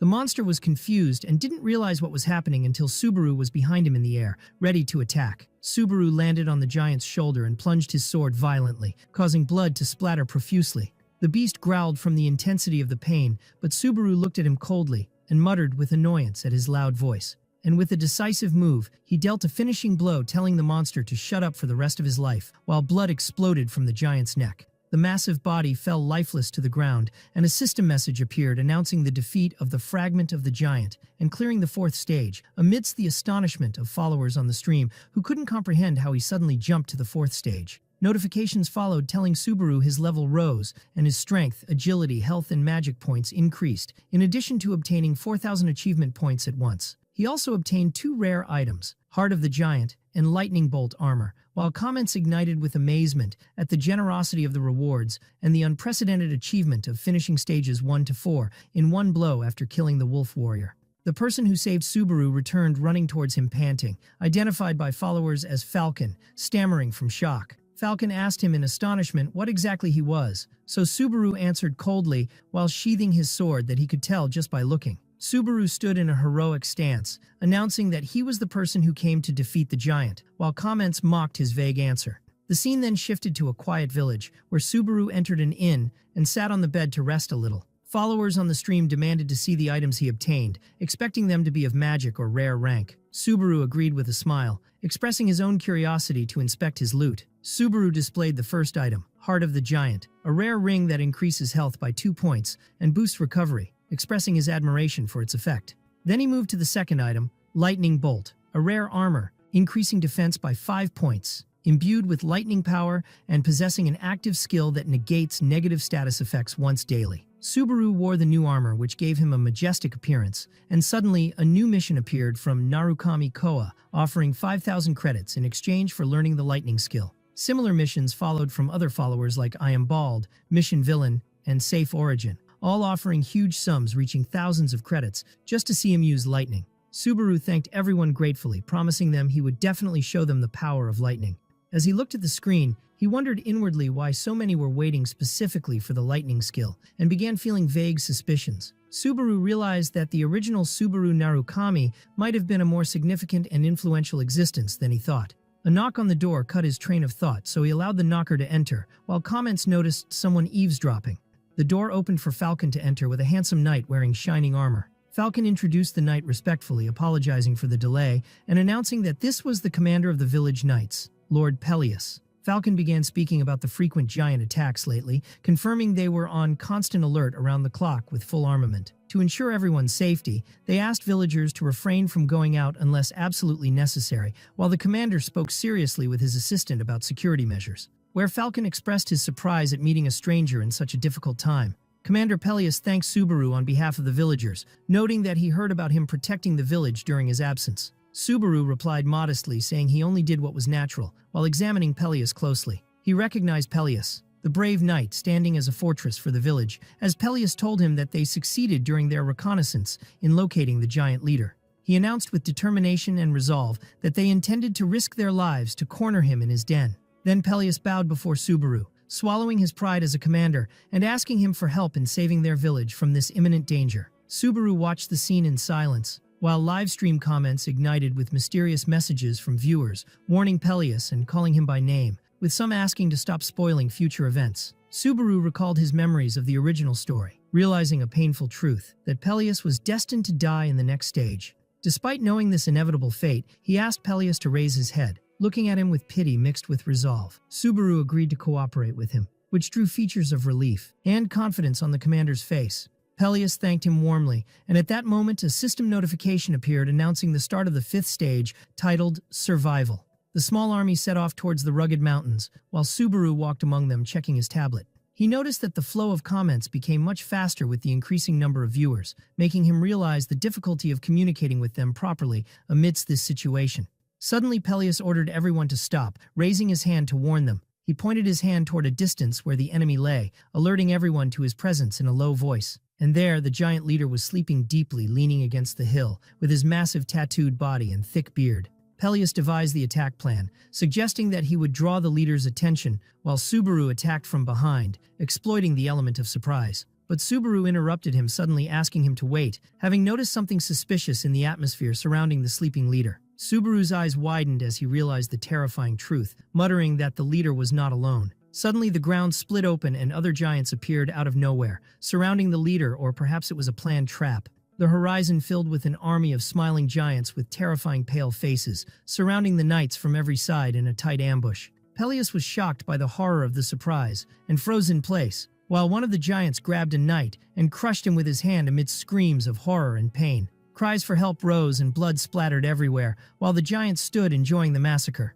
A giant stared with cold eyes and a broad smile at a knight before devouring him, in a scene inducing goosebumps. Chaos pervaded the knights' ranks, and one ordered an immediate retreat towards the foot of the mountain. But panic was the master of the situation, and everyone scattered. The giants pounced savagely, tearing the knights' bodies one after another in a sweeping attack. A knight fell to the ground, seized by a giant, while his brother screamed in horror, asking him to stop, while his colleagues tried to stop him from going into danger. In a tragic scene, the soldier screamed, calling out to his older brother, who fell victim at the giant's feet, turning the battlefield into a real hell of blood and body parts. Amidst the utter chaos, Commander Peleus screamed at his soldiers, ordering them to retreat immediately, emphasizing that this was a military order not open for debate. He tried to motivate them to survive by reminding them of their families waiting back home and the fate of the village, promising them that this was not the end and that they would regroup to return again. The soldiers took off running toward the forest to save their lives, while Peleus shouted at his aide, Falcon, entrusting him with the task of leading the men and securing their withdrawal. Peleus turned toward Subaru, who was still standing there, and asked him to run as well, pleading with him to survive so he could rebuild the order and face the giants another day. But Subaru interrupted him coldly while drawing his sword, which began to glow red, saying that this line should belong to him. Subaru walked steadily toward the army of giants, against the direction of the escape, leaving Peleus stunned and wondering what this stranger was doing. Subaru stopped and explained seriously to Peleus that he couldn't move freely and fight at full power with him there, giving him the choice to leave immediately or stay and die together in this place. Peleus refused the idea at first, shouting that he could never abandon a stranger and run to save his own skin, but Subaru ordered him not to force him to repeat himself. Finally, the commander agreed with a trembling voice, promising to go gather the remaining men and asking Subaru to hold out until then. Peleus took off running, shouting that he owed Subaru his life, begging him to stay safe no matter what. Subaru remained alone facing the giants, who approached with their terrifying faces and massive bodies. He rushed toward them with his black sword, declaring in a calm, firm voice that their opponent was now him. Subaru began moving at lightning speed between the giants' feet, landing precise and decisive blows. He managed to take down 2 giants quickly, and system notifications appeared, announcing their defeat and the acquisition of achievement points. As he fought, his inner thoughts admitted that despite this being just a test, the feeling of being the one left behind to sacrifice himself was something he hadn't gotten used to yet. Meanwhile, Peleus stopped for a moment and looked back toward the battlefield, sweat pouring from his face as an expression of anxiety and regret for leaving Subaru alone. The scene was terrifying, as crowds of giants surrounded Subaru from all sides, and stream viewers' comments began describing it as suicide, pointing out that the number was too high, and survival alone wouldn't be enough at this difficult stage. But Subaru was thinking of something else. He was thinking of Peleus, who was supposed to die in the original story, and realized that with his current strength, he might be able to save everyone and change this fate. 2 giants pounced on him at once, but Subaru prepared to block the attack. With a quick movement, he sliced through the body of one giant with his sword, prompting a message of enemy defeat and point acquisition. He continued fighting while system screens warned him that the cursed demon sword was draining his stamina, but in return, all his combat statistics were increasing. Subaru moved like a tornado amidst the giants, cutting them down one after another, telling himself they weren't that difficult if faced individually. But he realized the real problem lay in how long he could rely on the sword's power before his body collapsed. He decided to change his strategy to secure his field of view and locate the boss. Subaru jumped high into the air, using the giants' bodies as platforms to leap, and began beheading them from above. He pierced through their ranks with immense speed, leaving the smaller giants behind. He landed a powerful kick that shattered a giant's head, while viewers commented with amazement on the aerial combat style that was the specialty of Narukami Subaru. During the fight, the Wedge of Greed Level 2 skill worked to resist the side effects of the sword, and Subaru began to feel his HP and mental strength recover, admitting that good equipment makes a real difference. With the existence of an endless army of giants, Subaru clearly identified his goal. He must hurry and take down the boss before his body reached its absolute limits. The giant boss appeared suddenly with a terrifying smile and eyes radiating savagery, waving his massive weapon with the intent to crush everything in his path. The monster swung his giant club high, while Subaru looked incredibly tiny before him, yet he rushed toward him with full confidence. Subaru realized in that critical moment that if he didn't end this fight with one finishing blow, he would be the one to meet his end. Subaru gathered all his strength and rushed toward the boss, activating the special shield skill Lightning Bolt, hoping his plan would work. The sound of thunder roared through the area, and a massive bolt of golden lightning shot out to strike the battlefield violently, illuminating the dark sky. The electrical explosion paralyzed the surrounding giants, while Subaru seized the opportunity and pounced from the sky toward the boss, who was reeling from the shock. The boss screamed in anger and pain, cursing the humans. Meanwhile, Subaru plunged his cursed sword into its neck, continuing the attack even though the sword was absorbing his vital energy at a mad pace. Finally, the giant boss fell to the ground, a lifeless corpse. A system message appeared announcing the defeat of the giant seed and the clearing of the 5th survival stage, describing the event as an amazing achievement. Notifications followed, telling Subaru his level rose twice, and his strength, agility, vitality, and magic points increased as a reward for this overwhelming victory. The livestream comments ignited with astonishment, as viewers wondered if anyone had defeated this boss before, only to be answered in the negative, confirming that this stage wasn't designed to be passed by combat at all, meaning a new opportunity had opened. Subaru looked at his exhausted body, lamenting his current weakness, as he had hoped to end the battle with one cool blow, like in comic books. But reality was harsher. The clouds began to clear and the surrounding atmosphere changed, while the remaining giants held their heads in clear confusion after the death of their leader. Subaru landed on the ground, panting heavily, realizing that the Wedge of Greed skill failed to fully resist the side effects of the cursed sword this time. Despite clearing the stage, Subaru was shocked by a terrifying truth. The monsters didn't disappear, because the rules state they remain until the test time fully ends. Subaru felt the imminent danger as the giants regained their consciousness and began turning their gaze toward him again, realizing that the loophole he exploited earlier had now turned against him. The situation was catastrophic. His power was fully drained, while the giants began surrounding him with their terrifying smiles, ready to pounce on him while he was helpless to defend himself. Suddenly, just as one of the giants was about to crush him, a devastating black and golden lightning bolt descended from the sky. The lightning struck Subaru himself, followed by a massive explosion of energy. The scene shifted to a distant and quiet place, a wooden cabin in the forest, where a woman sat outside enjoying the sunlight. Shigure came out of the cabin, asking about the reason she was sitting outside, to which she replied that the weather was beautiful and the air was clear. She looked at him with a calm smile, saying that enjoying these moments is the only thing possible right now. Shigure looked at the horizon seriously, agreeing with her opinion, noting that the time was almost up. They had only 1 year left at most. Shigure's features turned serious, confirming that it was time to finally end everything. Shigure noticed Rina was distracted by her device and commented that she always acts like this when matters become serious. Shigure asked her curiously what was occupying her attention on the phone, and she showed him the screen saying this. She showed him a picture of a masked person, telling him that this person calls himself Narukami Subaru. Shigure's eyes widened in shock, and he shouted the name Subaru, but Rina interrupted him coldly, saying it is obviously not the Subaru they know. Rina explained to him while showing the live stream that this is just a streamer, using the name Narukami Subaru, and is currently taking the second floor test, while the man stared at the screen in amazement as he saw the familiar fighting moves. Rina told Shigure seriously, emphasizing to her companion that if Subaru had truly survived that situation, Kazuki would have been erased from the tower long ago, so Shigure asked her what she meant by her words. Rina replied with a sad and sharp look, insisting that Subaru is dead, and that it is time for Shigure to accept this truth. Shigure tried to end the discussion and leave, saying wearily, "Let's forget it," but Rina called out to him, scolding him by asking how long he intends to hide in the shadow of that boy. Shigure replied coldly, asking her why she was watching this stream in the first place, if she believed that. Rina answered that she was doing it to kill time, nothing more. Suddenly her eyes widened in astonishment as she stared at the screen, triggering surprise in Shigure, who noticed her reaction. Shigure looked at the screen in turn, becoming shocked as well, muttering in disbelief at what he saw. Back on the battlefield, a massive explosion of golden lightning roared, shattering the ground and blasting the giants in every direction. The dust cleared to reveal Subaru standing amidst an electrical aura, while a system notification appeared announcing his acquisition of the Thunder skill. Subaru stood with glowing red eyes, receiving 2,000 achievement points and options to continue the test or transfer, amidst the amazement of followers in the chat. Subaru wondered to himself in shock, realizing that this place was not supposed to be the location for learning this skill, while followers commented that defeating the giant boss was the secret condition.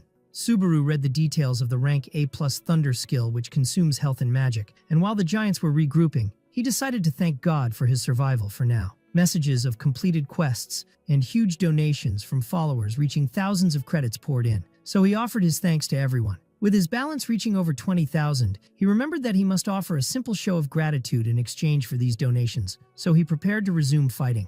The remaining giants roared with a terrifying sound and began rushing toward him. Subaru decided to show them something special, so he spent 20,000 credits at once to upgrade the Wedge of Greed skill. The system announced that Wedge of Greed Level 3 now resists the violent backlash of thunder, and while Subaru wanted to release the energy through his entire body, he decided to be cautious. He focused all the lightning energy into his right hand only, satisfied with this amount to control it. Subaru took off at lightning speed toward the crowd of giants rushing to face him. He gripped the unknown demon sword, which began radiating destructive lightning energy. He raised his sword high, declaring that the time had come to let loose a little, just like in the old days. He brought the sword down with immense force, creating a massive rift of red energy and lightning that tore through the enemy ranks. Subaru stood panting heavily, sweat pouring off him, cursing his miscalculation, as he should have saved some strength for the return. He looked around to see the corpses of giants scattered, realizing he had drained his energy completely in that strike. His body began to sway, and his sword sank into the ground to support him, when suddenly a group of armored knights appeared running toward him. Commander Peleus spotted Subaru falling, screamed in shock, calling out, "The Savior!" and rushed toward him. Subaru's exhausted body collapsed toward the ground as he drew his last breaths of fatigue. He saw Peleus running toward him with a panicked expression, so Subaru muttered to himself, calling him a fool for really coming back all this distance. At the last moment before losing consciousness, Peleus's hand reached out to catch him before impact with the ground. Hatsuka stared at her phone placed on the table in extreme tension, while the manager and her colleague, Song Hyun, stood behind her watching the situation in silence and confusion. The manager asked seriously if it was worth all this trouble, to which Song Hyun replied that he doesn't understand women's hearts and shouldn't be asked about that. Hatsuka buried her face in her hands in a state of despair and embarrassment, muttering that the situation was very bad. Her face began turning bright red as she thought about the message she sent, worried that it might have sounded too cold and overly formal. She began blaming herself for not adding more decorations or cute phrases to the text, fearing he might think it was just a dry business message. Song Hyun asked her sarcastically if she was in love with this person to act this way, so Hatsuka exploded in anger, explaining that it was just a business message, but the problem lay in a different context. Suddenly, she screamed with excitement, revealing her true nature, admitting that she was an obsessed fan of this person before being his potential manager, and couldn't stop herself from feeling nervous. The manager tried to calm her down, but he suddenly remembered the most important thing, which was the thunder skill that was previously possessed only by the legendary Subaru Narukami. Hatsuka confirmed enthusiastically that this title was now plural. Song Hyun expressed his happiness that they managed to keep their salaries somehow thanks to this discovery. The manager touched his chin in deep thought, acknowledging that it's no wonder no one had learned that skill before, confirming that this person deserves to be monitored closely. Suddenly, Song Hyun's phone beeped, and she screamed in pure joy, announcing that Subaru Narukami had read their email. But her joy lasted only a moment, as her features shifted to shock and total freezing when she discovered he read the message but didn't reply, making her stiffen in place as if turned to stone, while her colleagues commented with pity on her state. Elsewhere, specifically in a studio equipped with the latest technology, Hawkeye, the streamer specializing in analyzing player combat, prepared to start his stream. Hawkeye is famous for having sharp insight and deep knowledge of the streaming world, which enabled him to crush his competitors and secure an unshakable position in this field. He reviewed clips of many players and provided accurate analyses, including Kurokatwa Amon, who recently joined the Blue Zone, describing him as a dark horse climbing the tower at insane speed. Hawkeye reviewed photos of prominent players, pointing out that Kazuki, a member of the original Blue Eyes Guild, was among them, and that the spotlight had been on him recently. But today, his analysis would focus on the cross-generational legend, Subaru Narukami, emphasizing that whatever anyone says, the lightning skill belongs exclusively to this man. The live stream started and Hawkeye greeted his followers enthusiastically, announcing that they would focus today on the most controversial player currently. Hawkeye began watching the combat recordings, asking his followers not to judge hastily, but he was soon stunned by what he saw. Sweat dripped from his face as he stared at the screen, muttering in disbelief about the kind of focus this player possessed. He pointed out with amazement that this player had just learned the skill, yet used it at a level exceeding human capabilities. He explained to the viewers that Subaru controls the skill with extreme precision, placing exactly the amount of energy he needs into the sword, without wasting a single drop of power. Hawkeye confirmed that this precise control and perfect judgment of the situation meant he didn't make a single mistake throughout the fight, wondering where this monster came from, and noting that less than half the chat really understood the greatness of what they were watching. Hawkeye announced with total confidence that this boy would become a big name without a doubt, and that he would watch him from now on. Before ending his analysis, he remembered he almost forgot his brief closing comment. With a serious look and glowing eye, Hawkeye declared that, in terms of control alone, this new player might actually be superior to the original Subaru Narukami in his prime. Meanwhile, inside the break room in the tower, Subaru woke up on his bed panting. System messages appeared stating that the 6th stage was on standby and physical fatigue had been fully healed. Subaru decided to pause the attempt temporarily, as the system requires clearing the previous stage and having 0 fatigue to do so, which he achieved, but he felt that his mind was still exhausted despite his body recovering. He grabbed his device and thanked his followers for watching, surprised that the viewer count had reached 742, wondering in amazement when the number rose that high. Subaru apologized to his followers, announcing that he would take a break for one day, and that the next stream would be the day after tomorrow. A system message appeared confirming Subaru Narukami ended the live stream, and he left the break room. Subaru arrived at the waiting area. While walking, he checked his phone to find an incoming message. The message was from Hatsuka, from the management department at Suiten Entertainment, thanking him for his time and offering him to check his messages, confirming their company provides full support for streamers and guarantees the highest profit ratios in the field. Subaru looked at the phone suspiciously, wondering if this was just random spam, finding the name Suiten Entertainment strange. The scene shifted to an outdoor cafe with a classic style, where Subaru sat sipping coffee and browsing his phone. He read information about Suiten Entertainment, discovering it was a massive multi-channel network that primarily manages streamers and invests heavily to support them, realizing with amazement how the world had changed to the point where companies specializing in this field existed. He realized it was a large leading company in the entertainment field. Subaru read the comments talking about Hawkeye's analysis of him, where people debated whether Subaru was Hawkeye's next target and if it was plausible for a newcomer to surpass the original Subaru in control, while some questioned Hawkeye's credibility and accused him of bias towards Suiten. Subaru realized Hawkeye works with Suiten while reading the chaotic comments section. Subaru blushed slightly and felt satisfied, muttering that this analyst possesses a good eye for talent. Outside, Isaac stood in front of the cafe holding his phone. He read with anger an excerpt from Hawkeye's analysis, stating that the new Subaru might surpass Subaru Narukami in his prime in terms of control. He muttered with contempt, describing Subaru as just a rookie who barely reached the second floor. He burned with rage, cursing Hawkeye and his analysis,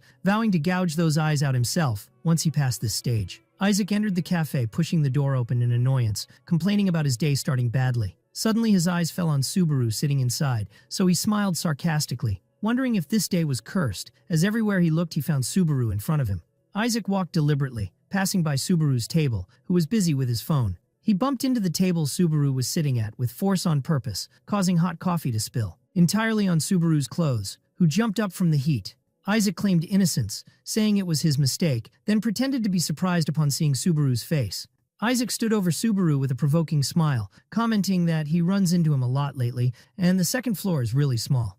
Then he rudely offered to buy him a new coffee, adding sarcastically that since Subaru is always broke, he should be grateful for this offer. But Subaru ignored him and walked away. Isaac called out to Subaru, ordering him to stop right there. Subaru stared at Isaac with a cold, sharp look, which angered Isaac, who didn't like that look. Subaru reminded him calmly that he warned him last time, wondering if he lost his mind to do it again. Isaac got angry and grabbed Subaru by the collar violently, calling him scum. He brought his face close to Subaru's, threatening to crush him completely just like in the old days, and that wiping that arrogant look off his face wouldn't be enough. Subaru apologized coldly, saying he didn't have time for this nonsense, and grabbed Isaac's hand holding his collar, removing it. Subaru squeezed Isaac's hand with immense force, causing Isaac's expression to suddenly change to shock and pain, wondering in amazement if Subaru was always this strong. Subaru stepped away from Isaac, saying coldly to consider this payment for the coffee, thanking him for the treat, then left. Isaac went crazy and screamed after him, ordering him to return, while Subaru walked out the door. Isaac sighed in frustration, thinking he was just trying to climb the tower quietly for once.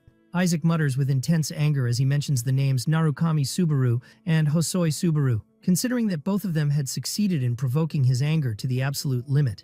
Meanwhile, Subaru looks at his tablet, realizing something he had forgotten, so he takes out his phone to reply to someone. Elsewhere, Hatsuko was relaxing in her bathtub playing with her rubber duck when she received a surprise message from Subaru promising a meeting soon, which sparked her interest. The scene shifted to the dark and damp, exiled lizardmen's hideout dungeon, where the corpses of eliminated monsters were scattered across the waterways. Subaru entered the boss room with steady steps, holding his sword which glowed with radiant energy, ready for the decisive confrontation. A system message appeared stating that the Wedge of Greed skill was resisting the violent recoil of the cursed sword, while Subaru told himself that he was gradually getting used to this new body. Suddenly, the dungeon boss Salamander appeared, a massive fire monster crawling on the walls, letting out a deafening scream. Subaru decided to test his abilities carefully to avoid previous accidents, trying to control the Thunder skill and understand its maximum limits. He began charging his energy, wondering how far he could go in raising the maximum power output. He focused the lightning energy into his legs to increase his speed and rushed toward the monster with agility. The image of the current Subaru overlapped with his past phantom for a fleeting moment as he prepared to deliver his strike. Thunder energy flowed to inhabit the blade of the cursed sword, forming a terrifying aura around the weapon. Subaru pounced with supernatural speed, slicing through the air and flames, causing a violent collision with the monster's attack. System warnings appeared indicating that Wedge of Greed failed to fully resist the Thunder's recoil, but the skill level rose in return, while Subaru continued his attack despite the pain. And with a decisive and powerful blow, he sliced through the Salamander's body amidst an explosion of energy. The system announced the clearing of the dungeon and Subaru's level up, with an increase in strength, vitality, and magic points. Subaru left the dungeon, returning through the dark forest, noticing that the stamina drain was less than he expected. He checked the fatigue index, which reached 61, concluding that he could raise the energy output more safely, but he still felt some anxiety. He looked sorrowfully at the upgrade cost for the Wedge of Greed skill, which required 40,000 credits, considering the need for double the credit to level up as brutal and extremely expensive. He sighed deeply as he walked, wishing someone would appear suddenly to offer him a good job to solve his financial problems. Suddenly, Subaru sensed someone in front of him asking if he was going hunting, so he stopped in his tracks. He turned to see Isaac emerging from the trees with a malicious smile, approaching him with confident steps. Isaac commented in a sarcastic and terrifying tone that they had known each other for a long time, yet Subaru still managed to surprise him. Subaru looked at him coldly, describing him as persistent and annoying.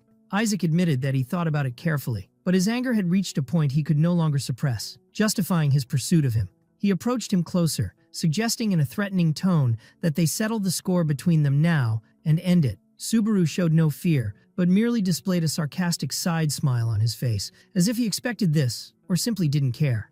The scene shifted to the city at night, where Hawkeye was walking alone in the street, then entered his favorite cafe. Suddenly he heard someone calling him, and turned to find the manager of Sutton Company sitting behind him saying he finally found him. The two sat in a cafe, where Hawkeye welcomed the man saying he hadn't seen him in a while, and the manager asked him about how his live streaming work was going. Hawkeye smiles, explaining to his manager that viewer numbers are stable because the faces are almost the same. So the manager comments calmly while sipping his coffee that slow and steady growth is the healthiest and most sustainable. Hawkeye puts his coffee cup aside, asking his manager curiously about the real reason for this meeting, realizing that he didn't invite him just to drink tea. The manager reveals his purpose, asking seriously about Narukami Subaru, whom Hawkeye reviewed yesterday, and if he really meant that high praise. Hawkeye confirms confidently while drinking his coffee that rookie possesses raw talent that surpasses even the original Narukami Subaru in his prime. But he corrects himself with a sharp look and a glowing eye, pointing out that his ability to climb the tower and reach those heights is a completely different matter. The manager smiles at Hawkeye's precise assessment, then reveals his intention to recruit this rookie to their agency. Hawkeye laughs, praising his manager's keen insight, but points out that Subaru's view counts, and fame are still very tiny for a company the size of Sutton. The manager puts down his cup, explaining that hearing Hawkeye's confidence just now is what gave him true certainty. Then he announces his plan clearly, which is to conduct a joint collaboration between Hawkeye and Subaru to raise his view counts and introduce his name. The manager smiles with cunning confidence, noting that they are now alone in this planning. Meanwhile, in the middle of the dark forest, Subaru stands facing Isaac. Isaac mocks Subaru, considering his survival from the dungeon merely a stroke of luck for his ego, guessing that he fled quickly to avoid injury. He approaches him with a scornful look, warning him not to truly believe he has become the legendary Narukami Subaru, or dream of learning the thunder skill like him. Isaac's anger intensifies as he curses Narukami Subaru, grabbing the boy's shoulder forcefully and threatening him that if he is dead, he should rot silently in his grave. Isaac looks with red eyes full of malice, while saying coldly that everyone bearing the name Subaru really masters the art of getting on his nerves. Subaru sighs with sorrow, thinking about the painful irony of his era ending with an era overflowing with fake copycats. Subaru decides to confront him with a direct question, inquiring about the reason for this intense hatred toward him. He asks him if the reason is just his name, surprised at the hatred for a name that everyone loves. Isaac's anger ignites, shouting in his face, asking if he says that while knowing who his father is, so Subaru wonders coldly about the relevance of that to their conversation, criticizing him for bringing up his father in every situation. Isaac tells him his father's name is Reinhardt, and suddenly the memory of the name Reinhardt, the high ranker on the 9th floor, flashes in Subaru's mind. Subaru remembers in astonishment the title One Strike Swordsman. Memory takes him back to the shocking event that shook the tower, when unbelievable news spread. The news that Narukami Subaru, the Earthling player who appeared like a comet, had defeated the ranker Reinhardt from Runeterra, and the defeat was by a single strike only, ending the duel in less than 30 seconds. He remembers Reinhardt screaming while covered in blood trying to continue fighting, before falling defeated into the crater caused by Subaru's strike. The scene returns to reality where Isaac screams insanely, calling Subaru a bastard and warning him against speaking that name lightly. Subaru finally realizes the truth, deducing that the reason for Isaac's hatred is his father's shattered title, not him personally. Subaru looks at him with a sharp and angry gaze, scolding him and asking if he has the slightest idea of the magnitude of suffering Hosoi Subaru lived through because of this petty grudge. Isaac screams with intense anger, ordering Subaru to be silent if he intends to utter more nonsense, while flames glow around his body in preparation for an attack. Isaac unleashes his fiery power, announcing that there is no need for more chatter, and orders Subaru to hurry up and die. Amidst the rising flames, Isaac admits with hysterical screaming that he hates Narukami Subaru to the point of nausea. He continues complaining with malice, pointing out that Subaru isn't a special person, yet he gets all the attention and acts arrogantly, blaming him for making the guild leaders arrogant like him.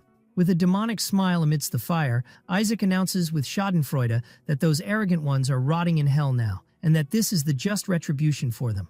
He directs a massive fireball towards Subaru, telling him that getting that name was the end of his luck. The attack causes a massive explosion, filling the place with smoke and flame. Isaac puts his hand on his face, feigning artificial regret that he messed up the power control, and lamenting sarcastically killing his friend in this horrific way. And while looking at his burning hand, Isaac decides coldly that his next target will be killing that masked streamer. Suddenly he hears a voice from the midst of the fire asking him, which masked one is he talking about? So Isaac turns in shock as the fire splits before him. Subaru appears from the midst of the burning hell completely unharmed, holding his mask in his hand and asking Isaac coldly if he meant this mask. Isaac's eyes widen in astonishment, disbelieving what his eyes are seeing, muttering the impossibility of it. Isaac screams in panic, wondering how Subaru managed to take his fire directly without being injured. Without warning, Subaru rushes in and delivers a devastating punch to Isaac's face, asking him sarcastically if this feeling is uncomfortable, while describing him as a bratty child. Subaru continues his violent assault, dealing a powerful punch to Isaac's body, who groans from the pain. Subaru crushes his opponent to the ground with force, making Isaac scream from the intensity of the pain. Isaac staggers while coughing up blood, unable to comprehend how a weak person could cause him all this internal damage. Subaru stands over Isaac lying on the ground and offers him a simple riddle, asking who is standing before him today. He removes the mask from his face, asking him if it is Hosoi Subaru, whom he bullied and made cry, or the masked streamer Narukami Subaru. And suddenly his eyes glow, adding a third possibility, or Narukami Subaru with the blue eyes. Isaac rises with difficulty while coughing, refusing to be deceived by these tricks and deducing that Subaru is admitting to being the streamer. Isaac regains his balance, and his energy flares up again, mocking the thunder skill and considering that it isn't that great as long as trash, like Subaru, managed to learn it. He forms fiery claws with his hand, asking Subaru with disdain if he really thinks he can defeat him at this level. At that moment, Isaac was speaking arrogantly that a weak person learning this skill means that he himself has reached a level surpassing even the original Narukami Subaru. Isaac rushes with a sweeping, fiery attack, screaming in Subaru's face to confirm his superiority. But Subaru moves at lightning speed, delivering a slashing sword strike in a fleeting moment, cutting off Isaac's hand, which strikes Isaac with astonishment. Subaru approaches Isaac, telling him coldly that his answer is wrong, and expressing his surprise at Isaac's ability to speak nonsense completely far from the truth. Isaac suddenly realizes that something is wrong, and looks in horror towards Subaru, disbelieving what is happening to him. And he remembers what Subaru told him earlier, that the reason for his hatred was his father's name, and asking him if he realizes the magnitude of suffering the weak Hosoi Subaru lived through just for this petty reason. Subaru places his sword on the shocked Isaac's neck, screaming at him with intense anger, warning him against mentioning his comrades lightly again. Isaac stares with bulging eyes out of terror, muttering with a trembling voice, as he finally realizes the shocking truth, that the one standing before him is Blue Eyes Narukami. Subaru interrupts him with cold decisiveness, announcing that playtime is over. And with a swift and decisive movement, Subaru ends the fight, leaving Isaac staggering with blood spraying from him, telling him that he did him a more than sufficient service. Subaru leaves the burning battlefield, leaving the defeated Isaac's body behind, and commenting coldly to consider this as thanks to him for borrowing his body. The scene shifts to a completely different atmosphere inside a quiet cafe, where the employee was watching Subaru from afar with tension, wondering secretly if this young man was just an obsessed fan of Narukami Subaru. She blames herself for her thoughts, noting that he seems to be doing a live stream currently. Meanwhile, Subaru was thinking about his strategy as a streamer, confirming to himself that the policy of not showing his real face is a huge advantage, preventing his opponents from knowing his identity. Hatsuka approaches him, apologizing nervously for being late. Her cheeks turn red with shyness as she introduces herself, saying she is the person he contacted, and adds with a nervous smile that she is Hatsuka, the manager in charge. Subaru shakes her hand, introducing himself as Narukami Subaru, to which she replies with extreme enthusiasm that the honor is hers to meet him. She stares at his masked face and thinks in astonishment about the great resemblance between him and the late legend, imagining if Narukami Subaru was alive and had returned. And she wonders to herself anxiously if he is hiding his face because he is just a fraud. Suddenly, Subaru interrupts her thinking with a loud voice asking her if something is wrong, which startles her a little. Hatsuka recalls in her memory her boss's scolding, ordering her to leave a good first impression and gain the client's trust, warning her against showing any unreliable behavior, realizing with sorrow that she messed it up from the start. Subaru breaks the silence by asking if she was a fan of the old Narukami Subaru. She answers immediately and with unparalleled enthusiasm that she is an extremely passionate fan. Subaru tries to calm her down, explaining that he isn't the real person, and points out gently that she looks younger than him. But she surprises him by saying she is a fan of him too. She explains to him enthusiastically that she has been following him since his viewer count was 0, and that she was his first viewer when he defeated the Bat and passed Greg's trial, then chose the lightning trial bravely, which sparked her amazement. Subaru is stunned by the precision of her details, wondering honestly if she really was the first viewer, because she remembers events he himself had forgotten. He smiles under his mask, recalling how ignorant he was in those beginnings, and expressing his admiration that she was watching him back then. Hatsuka clenches her fist enthusiastically, considering that the matter was destiny, and, for this reason, she went directly to the company and begged them to appoint her as his manager. She regains her composure, deciding to act professionally to gain his trust. She takes out the pre-prepared contract and begins summarizing its clauses, pointing out that they will help create ads and clips from the streams to increase the added value of the name Narukami. Subaru asks her what he has to do in return, so she answers simply that he only has to continue streaming as he is doing now, and that is all they need. Subaru wonders in astonishment if the streamer's job is this comfortable, so she explains to him that the reason lies in him being the first to master the lightning skill, and that the entire company, starting from the department head, holds him in high regard. Subaru asks her, while reading the papers, about her opinion on the conditions and if they are satisfactory. Hatsuka misunderstands his question and thinks he is asking about her competence, so she gets confused, saying that everyone is more reliable and professional than her, but Subaru interrupts her, explaining that he didn't mean that. Subaru looks at her closely, noticing the aura surrounding her, and wondering to himself if it is normal for a business manager to possess a skill level this high, while she was screaming internally that she was done for. Subaru realizes the reality of his situation at that moment, deducing that the aura surrounding her means that the opponents he will face from now on will be much stronger, and that there is no time for rest, but rather he must maintain his pace. Hatsuka sits in the cafe with her face blushing severely from extreme tension, trying hard to convince herself of the necessity to leave a reliable and professional impression. But her thoughts clash anxiously about the possibility of Subaru rejecting the offer, to the point that she began thinking madly about forcing him to sign if necessary. And suddenly, Subaru appears in front of her, extending his hand to shake, which makes her jump from her place in panic and scream with unintelligible stuttering, and all the emotional stability she was planning for flew away. Subaru sits in front of her calmly and asks her politely to take care of him in the upcoming work. Hatsuka stares at his extended hand and his shining eyes from behind the mask, and instead of acting professionally, she grabs his hand while crying and screaming with excessive enthusiasm that she is the one who should be asking him that. Later, Subaru starts the live stream, and the system interface appears to announce the start of the broadcast, where the number of viewers immediately reach 703 people, while comments pour in welcoming Narukami and asking about the mask. Subaru notices the large number of viewers from the first moment, so he realizes intelligently that this sudden influx is the result of the advertising Hatsuka did and the pre-promotion. And without wasting time, he holds his phone seriously, announcing the start of the 6th stage titled The Legend. The scene shifts to a rainy and gloomy atmosphere in a night camp in the middle of the forest, where rain hits the tents and piled weapons. Inside the main tent, a number of armored knights gather around a planning table, and suddenly Commander Peleus asks about the whereabouts of the Savior. One of the knights expresses his frank doubts, considering it difficult to trust a person who isn't a knight, and pointing out the impossibility that an intruder who appeared suddenly could defeat the giant leader alone. The knight continues his skepticism, assuring his colleague that unless Peleus saw it with his own eyes, he might have been deceived, wondering if the monster was really the leader or just a small follower. Peleus gets extremely angry at his men's words, scolding them for speaking in this manner about his savior. And at that moment, the tent door opens for Subaru to enter, accompanied by Peleus's aide, who announces with a smile that the savior has awakened and arrived. Peleus rushes towards Subaru, welcoming him and telling him that thanks to him he is able to walk normally without assistance.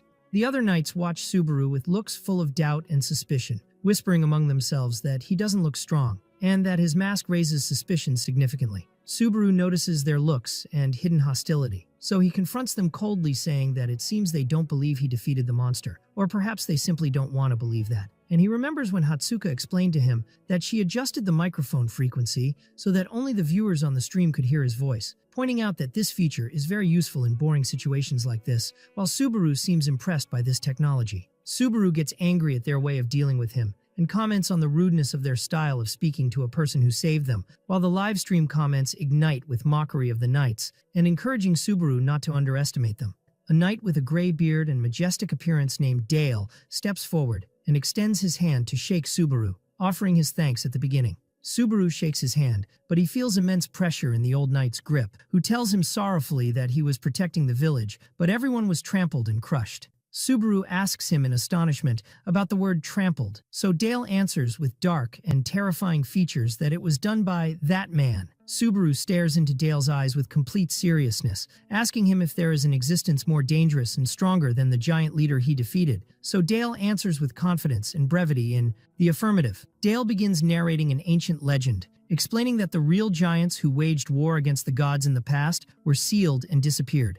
And he points out that the giants currently present in this region are nothing but pale remnants or shadows of those original giants. But he corrects himself with horror, explaining that the leader who appeared after the giant Subaru killed was different, for he was very close in power to the giants of legends, expressing his astonishment that such beings remained until now. The stream comments ignite with shock, as viewers wonder if this means the 8th floor level, and how something like this can be defeated. Subaru announces firmly that they have no choice but to defeat that thing, so Dale comments with a sarcastic smile on Subaru's excessive confidence. The knights look at Subaru nervously, while one of the knights comments coldly that they are in a position forcing them to ask for help, but this request of theirs is impossible to fulfill. He adds sharply that they only say that because they haven't faced that thing face to face yet. Peleus interrupts him with a sudden scream, speaking of an ancient legend about Millennium Mountain, rising at the peak, where a fragment of lightning is hidden there, and that he believes Subaru is the only one capable of finding it. Memory reviews a horrific scene from the past, where fire consumes everything, and humans run in panic and chaos, trying to survive the onslaught of the giants. Amidst this hell, a giant with long hair and a terrifying aura appears, standing proudly amidst the destruction as he addresses his son, Vidal. The knights try desperately to fend him off, and one screams in terror, asking him to stop, but the giant grabs a knight with his massive hand without mercy. With a savage look, the giant crushes the knight's body in his hand to death, coldly announcing that he will send his son Vidal to rest with the flowing human blood. High up, far away from the giant, Subaru's golden eye glows as he watches that scene from a distance, while the live stream comments ignite with astonishment at the size of this monster and whether it is a real giant. Subaru mounts his horse and speeds off amidst the violent rainstorm, realizing with seriousness that this test isn't joking, but is actually trying to kill them. Subaru recalls his previous conversation with the knights, where Peleus told him that the giants would arrive in 3 days, and they advised him to flee if he couldn't find the lightning by then to save his life. Subaru continues riding his horse toward the towering Millennium Mountain, telling himself that the power of lightning is essential and indispensable to defeat the giants, and that it might be the only key to surviving this ordeal.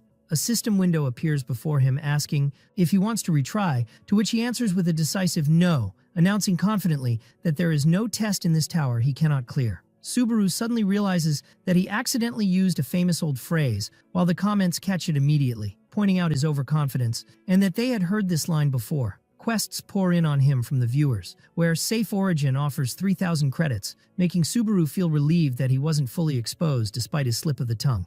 He pulls the reins and takes off with his horse, breaking through the heavy rain and rough terrain. He finally arrives at the foot of the mountain, dismounts, and looks at the rocks, confirming to himself that the lightning fragment is hidden in this place. Subaru touches the cold rock wall with his hand, contemplating the massiveness of the mountain before him. Memory takes him back to the dialogue with Peleus, who explained to him that the lightning fragment is something mentioned in legends, but no one knows its true nature, whether it is a special power, a tool, or even a person. Subaru remembers asking how to obtain it, and Peleus's frustrating answer that they only know the mountain's location and the inherited legend. But Peleus confirmed one thing with certainty. The person who held the lightning in the past was the one who exterminated the giants. The scene shifts to Hatsuka's house, where Hatsuka jumps with joy, screaming that the contract has been finally signed. Her boss laughs happily on the phone, commenting that Hatsuka has finally become someone reliable, while she dances in the office celebrating this achievement. Hatsuka talks on the phone, wondering happily if this means she is receiving praise, and her manager tells her there is something he would like to discuss soon regarding a meeting with Hawkeye, but she hangs up the call quickly. Hatsuka returns to her room and throws herself on the bed, deciding to reward herself by watching the live stream after a hard day's work. She holds her phone with eyes shining with admiration, describing the feeling of watching the stream on screen versus seeing it live in reality as ultimate otaku pleasure. On the screen, Subaru appears saying his line, "There is no test in this tower I cannot clear." Hatsuka's eyes widen in sudden shock, and her smile fades gradually as she comprehends what she just heard. She realizes with astonishment that this sentence, which came out naturally, is a famous phrase dating back more than 20 years, and doubts begin to plague her. At the mountain, Subaru strikes the rock with his fist powerfully. While comments wonder if he has lost his mind or is desperate, Subaru continues punching the rock wall violently, addressing the mountain defiantly to see which of them is harder, deciding to fight to the end. Rock fragments fly and energy glows around his fist with every blow he deals to the solid mountain. Suddenly, a large crack occurs and the rocks shatter, so Subaru smiles a victorious smile, announcing that he finally found it. While comments express their surprise at his muscular approach, Subaru replies internally that the real sensation doesn't transmit through the stream, confirming that no one said force wasn't the solution. Subaru stands amidst the rainstorm, sensing a massive lightning power calling him urgently, as if addressing the lightning dormant within him.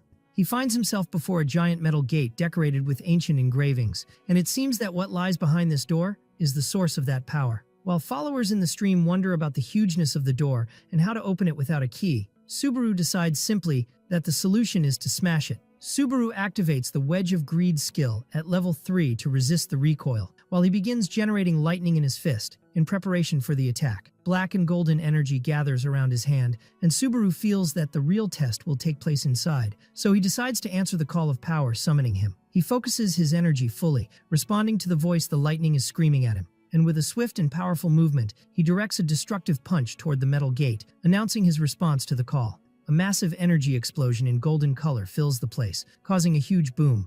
The doors of the massive gate open, revealing a long and dark corridor behind it. Subaru walks inside the mountain with full confidence, while followers comment with astonishment on his power that never stops advancing, describing him as someone who never stops. Subaru enters the new area, and a system message appears announcing his entry into the path where lightning walks, warning him that he cannot leave until the stage is completed.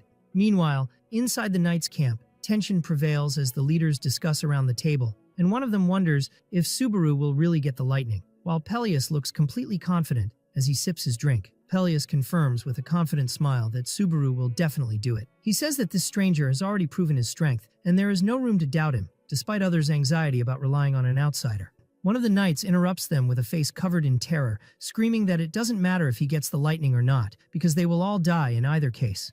The knight jumps up standing, sweat pouring from him as he screams in the face of Peleus, who doesn't understand the magnitude of the horror facing them. The knight trembles as he recalls the memory of that giant's terrifying power, which he witnessed himself in the village, confirming that the type of power that monster possesses is beyond description.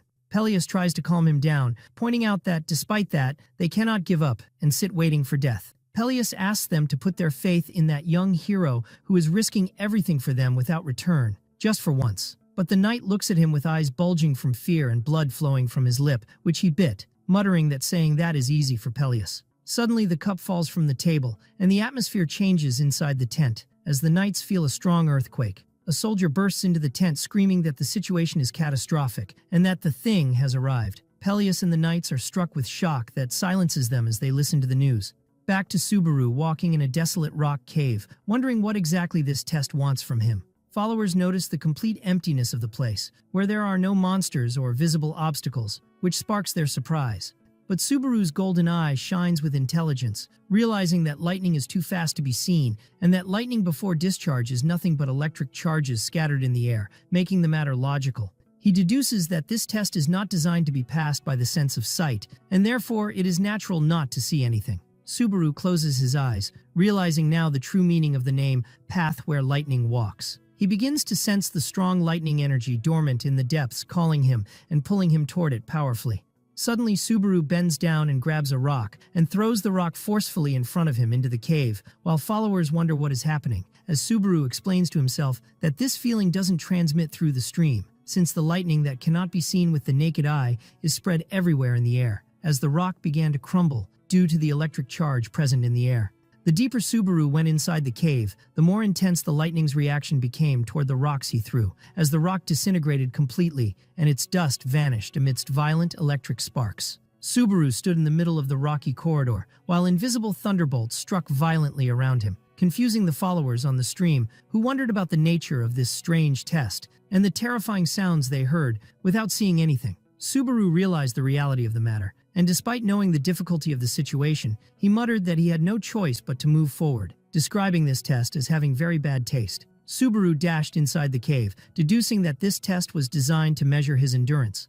The principle was simple and brutal. If he couldn't endure, he would die. As he moved in the corridor, a donation appeared from a viewer worth 100 credits, asking him sarcastically what he was afraid of. Subaru continued his advance amidst the electric field, while quests and donations poured on him from viewers, where one offered 1,000 credits. Another warned him that the lightning he gained might disappear, while a third encouraged him with 2,000 credits. Despite the critical situation, Subaru didn't forget to thank the supporters for the quest rewards, his eyes glowing with determination.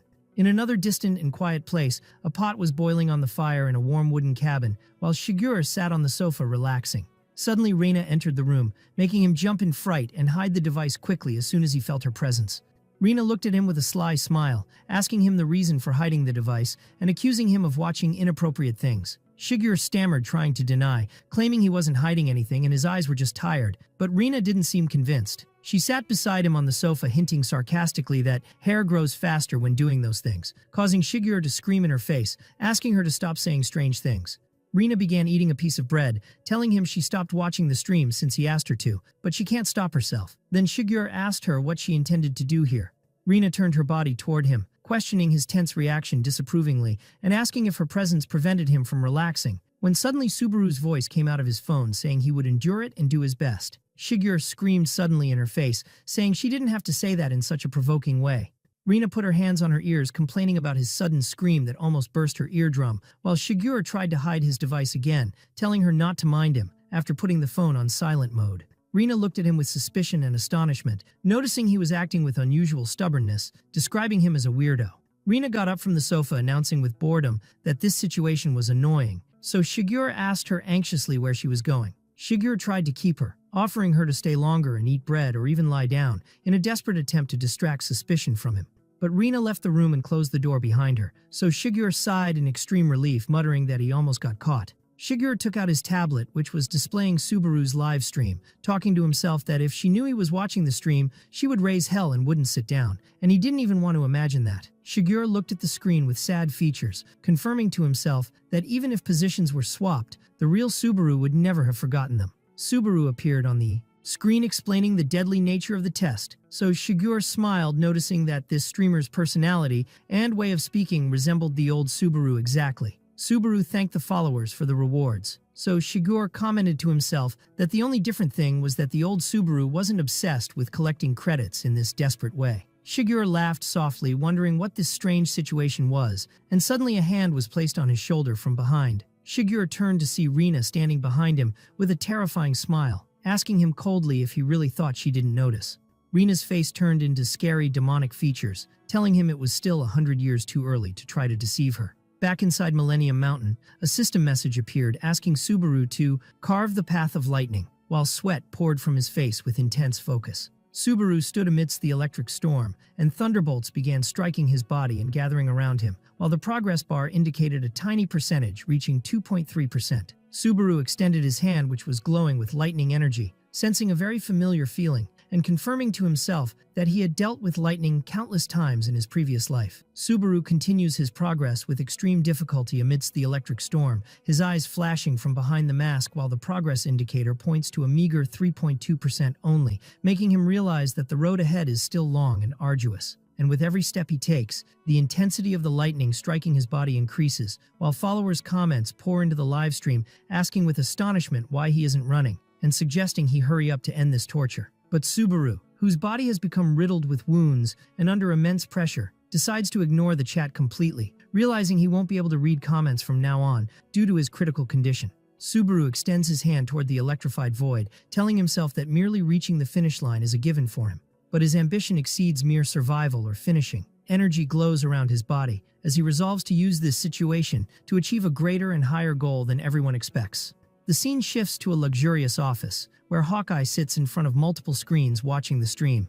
He remembers his conversation with President John when he suggested he collaborate with Narukami Subaru, Hawkeye wondering to himself how long it has been since John managed a project himself. In his memory, John reminds him of his standing rule. In the world of broadcasting and entertainment, effort constitutes only half the work, while the other half depends on evaluation and status. Hawkeye interrupts him arrogantly, explaining that the identity of the family a person belongs to and players present in their era are what determine true popularity. John agrees with him, but points out smartly to an important point, that Narukami Subaru's streams don't look like random chat with fans, but resemble greatly the vlogs of veteran players. John adds that despite Subaru being a beginner in the streaming world, all Hawkeye needs is to present his usual content in a commentary viewer style. John suggests enthusiastically that this might be a real irreplaceable opportunity, advising Hawkeye to ride the rising comet. Hawkeye's eye shines with ambition as he thinks about becoming a star shining side by side with Subaru.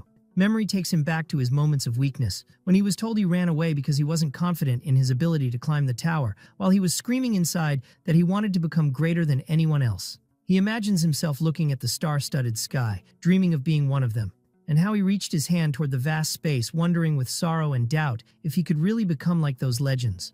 The young man returns to his reality, suddenly screaming in panic and astonishment at what he sees on the screen, to the point that he almost fell off his chair. He stares at the screen with bulging eyes and sweat pouring from him, disbelieving what Subaru is doing, screaming a rhetorical question, asking if this person was sane. Inside the cave, Subaru screams in pain as lightning strikes his body with extreme violence, turning the place into hell. Subaru staggers with blood flowing from him, while the electric bombardment continues relentlessly, tearing his body and putting his endurance to the ultimate test. Despite the excruciating pain, Subaru stomps the ground with his foot powerfully, refusing to fall and continuing to advance stubbornly. Subaru realizes the reality of this test. The stronger the lightning, the deeper it penetrates his body. While surrounded by a massive electric aura, he decides that this amount of energy must be enough to execute what is on his mind. Energy lines begin to appear inside his body as the system explains that the smallest meridians, pathways, throughout the body, including the Ren and Du channels, have begun to fill and flow with lightning, until it reached his heart, which began to glow. The progress indicator jumps suddenly to 20.7%, while a neural map of Subaru's body appears showing the energy flow, and the system announces that the activation of micro-meridians is in progress. Energy materializes around him visibly, and a message appears stating that lightning is settling inside the body, leading to an increase in magic by 1 point. Subaru clenches his glowing fist tightly, swearing to master this power whatever the cost. Subaru explains to himself that the Ren and Du channels are the central pathways of the body, while micro-meridians refer to the small vessels connecting the entire body. Subaru walks amidst the storm with energy flowing through his entire body, as opening the micro-meridians means internal energy has reached every corner and nook in his body. Subaru realizes that the original Hosoi Subaru's body never underwent micro-meridian purification before, so he is now taking a violent shortcut using lightning to purify it forcibly, leading to the appearance of a new negative status, which is electric shock. Usually the body purification process is done using one's own mana, and gradually, but relying on external lightning to do so, facilitates the process on one hand, but brings with it unimaginable pain on the other. Subaru staggers amidst the storm, his body trembling from the continuous shock, while his blood splatters on the icy ground, trying to withstand this massive physical torture. Meanwhile, in Hatsuka's dark room, Hatsuka sits staring at her phone screen in astonishment, unable to look away from what is happening in the live stream. Her eyes widen in shock when she realizes the truth of what Subaru is doing, muttering in amazement that he is trying to open micro-energy meridians in this place and in this suicidal way. She realizes that attempting to move the body and relying on an external force instead of internal mana or self-energy is an act of madness. She puts her hand on her head nervously, realizing that the pain resulting from that must be beyond human capacity to endure, and that most people wouldn't even be able to remain seated, but would faint 10 times in a row from the intensity of the pain. Although death in the test doesn't affect reality, she knows for certain that the pain Subaru feels now is completely real, as if he were in the real world. She bites her lip with anxiety and confusion, wondering about the reason driving him to go to this extreme limit of torment. The scene returns to Subaru, where the system indicates that the progress in activating micromeridians has exceeded 50%, while his lightning-surrounded foot continues to advance slowly and heavily. Under the weight of the pain tearing his consciousness, Subaru begins to hallucinate, casting blame on himself and muttering that everything that happened was his fault, and that he is the person who caused the death of them all. The image of the electrified cave faded to find himself suddenly amidst a snowstorm, regaining an old memory where he stood before his comrades, declaring with excessive confidence, assuring them that he always said there is no test impossible to clear. The faces of his old comrades, Shuhei, Soya, Kei, Yori, and even Shigure and Reina, appeared before his eyes, standing behind him with confident smiles, recalling the memory of his arrogant talk to them when he asked them not to worry, confirming that he is the one who will win in the end. Soon that memory overlapped with painful reality, so Subaru began blaming himself bitterly, certain that things wouldn't have turned out this way if he hadn't uttered those reckless words back then, and if he hadn't pushed them to risk due to his excessive confidence and blind arrogance. The result would have been completely different, and none of them would have had to die on that ominous day. Suddenly, Kazuki appeared before him with a blood-stained face, wearing a sarcastic smile, addressing him with extreme mockery, confirming that they actually failed and attributing the reason to being full of arrogance and self-importance. Subaru screams amidst the storm with lightning surrounding him, admitting with a voice full of pain and regret that everything that happened was entirely his fault. He falls to the ground exhausted, extending his trembling hand toward the void, while his mind continues to torture him with those images.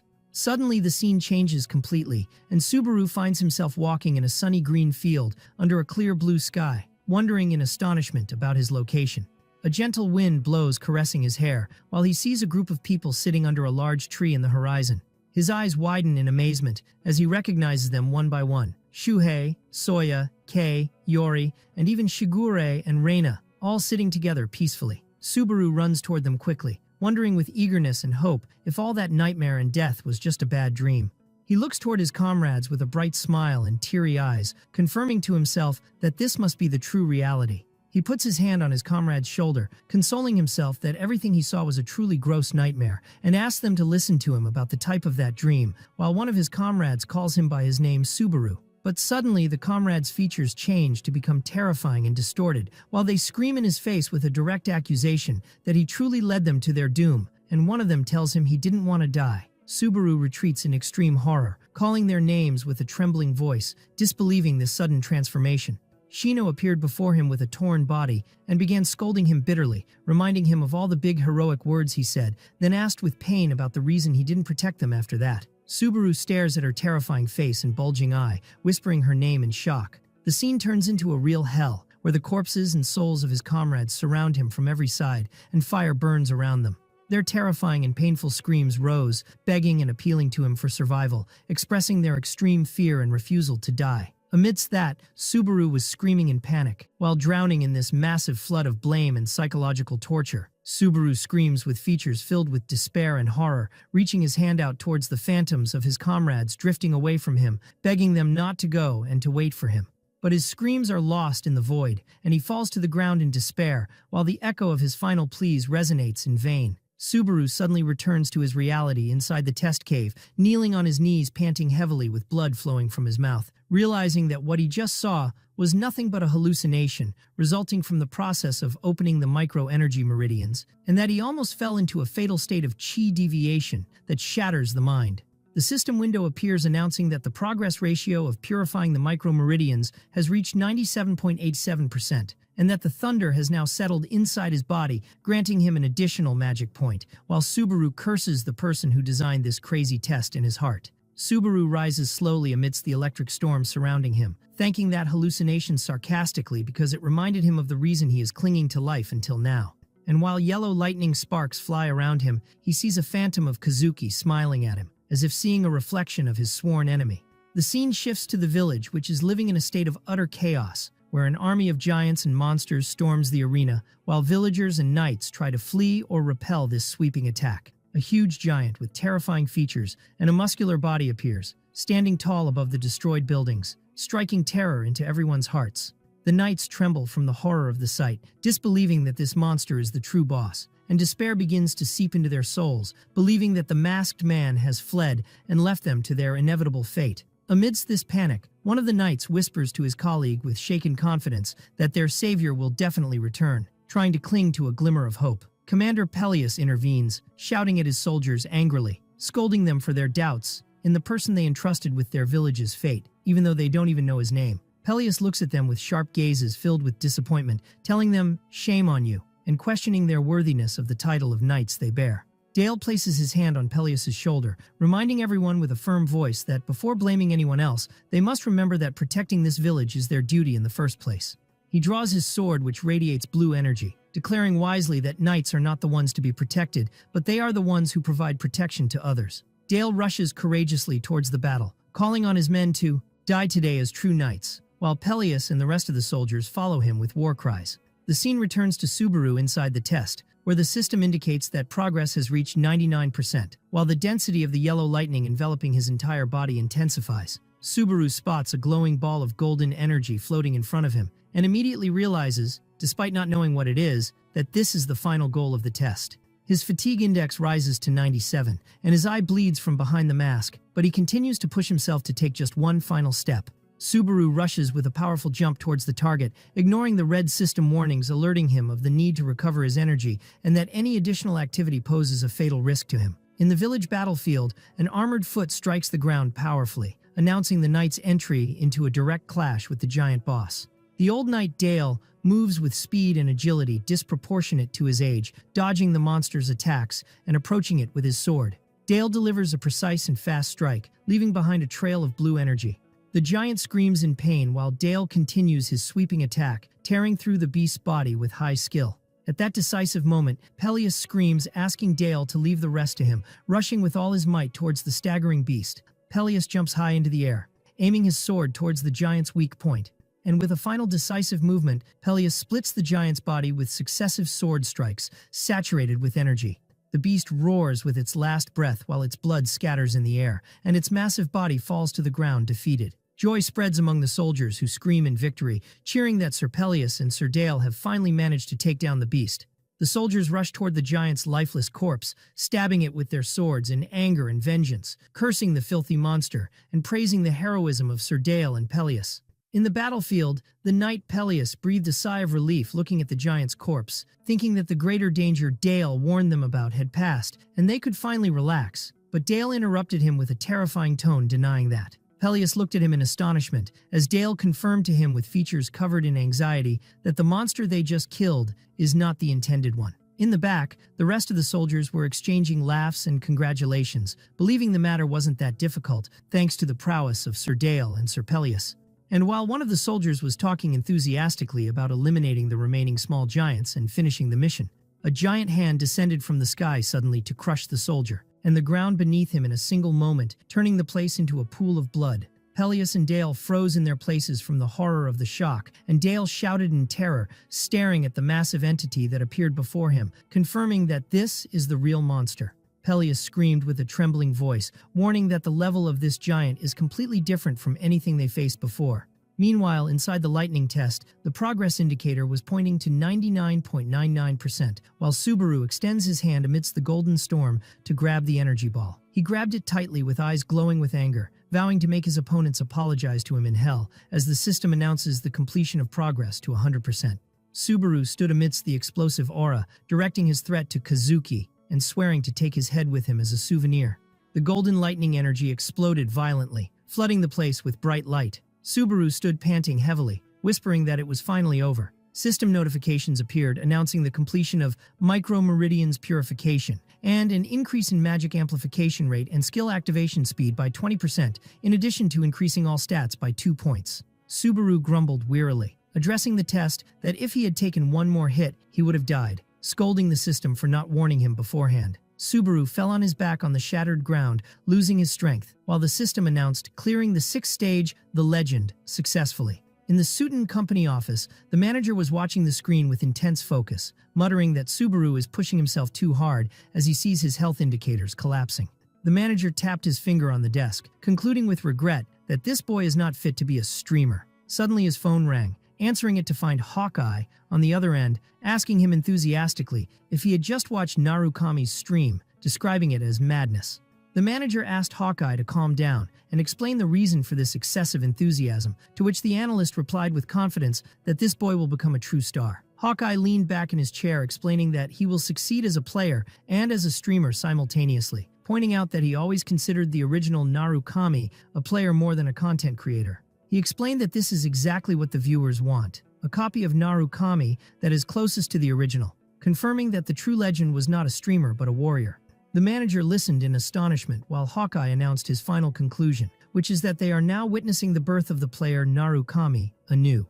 He added with extreme enthusiasm that this is happening in real time and before everyone's eyes. On the live stream screen, Subaru began trying to stand up, and viewer comments poured in expressing their amazement at his quick recovery and the fact that he is still alive. Subaru grabbed his head, rising with difficulty, cursing the extreme fatigue he feels. He checked his status window to find that the fatigue index dropped to 81 and noticed with relief that his fatigue decreases as his stats increase, considering the result acceptable despite the unexpected final hit. Notifications of completing missions from viewers followed, where he obtained varying amounts of money. Subaru looked at his total balance, which reached 20,420 credits, considering it a good amount. He opened the skill store to see that upgrading the Wedge of Greed skill requires 40,000 credits, realizing that what he owns is not enough, and decided that if he managed to take down that giant outside, he might get the required amount. Subaru looked at the glowing golden ball in his hand, realizing that this item is the only key to defeating that monster.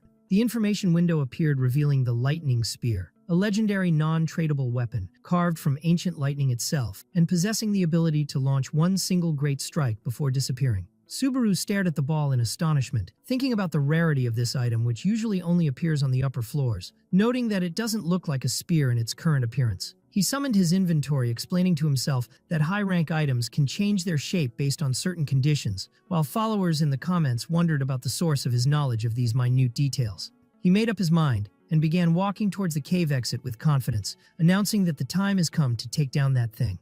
Outside, Peleus's features were screaming with terror as he stared at the sky, sweat pouring from his face profusely. A massive and heavy shadow loomed over the knights, and a giant eye appeared staring at them from above, causing Dale to groan from the intensity of the pressure. The massive giant lifted his head upwards. The system window revealed his terrifying identity as Giant King Greg, the seed that swallowed the thunder, roaring with a demonic face. A warrior lost his mind and began running away with hysterical and crazy laughter, while Peleus screamed after him, trying to comprehend what he was doing. The warrior turned with tears streaming from his eyes, mocking his comrades' ignorance, and confirming with a trembling voice that they know nothing about the reality of what they are facing. The warrior knelt before the giant's massive foot, muttering in terror that he is different from the rest of the foolish humans. He bowed in extreme humiliation, placing his head on the ground, asking for mercy from the beast. The giant looked at him while the warrior called him God. The giant's eye ignited with anger and contempt, scolding him for equating him with those filthy and lowly insects. Dale grabbed the warrior from behind, trying to wake him from the panic attack and pull him to stand, screaming at him to pull himself together. Dale tried to drag the warrior away, screaming at everyone to run as far as possible, but he stopped suddenly with astonishment on his face. Peleus screamed Dale's name in terror while the giant's hand pierced the ground and the spot where Dale was standing. Peleus admits in despair that he sees no way to win this battle. Peleus realized with true horror that there is no escape either. An entire army of giants had surrounded the village from every side, besieging the humans completely in a circle of death. In a moment of despair and cowardice, Peleus screamed, telling the giant that he knows who killed his son and knows the truth, trying to save himself. The giant king stopped and asked him with a threat and a terrifying look about the perpetrator's identity. Peleus pointed with his trembling sword towards a certain direction, claiming he was there. And he lied, saying that the human who killed the giant's son went in that direction to gather the power needed to kill them all. Peleus was praying in his heart that the beast would believe him and go in the direction he pointed to, while he was pointing his sword with a trembling hand. But the giant approached him with a scary face, revealing his lie immediately and said to him, "You are lying." He stared into his face with glowing eyes, confirming that his words are mixed with lies, and asked him if the killer isn't really here. Peleus trembled with terror and sweated, while the giant asked him if he had pointed his miserable sword randomly just now.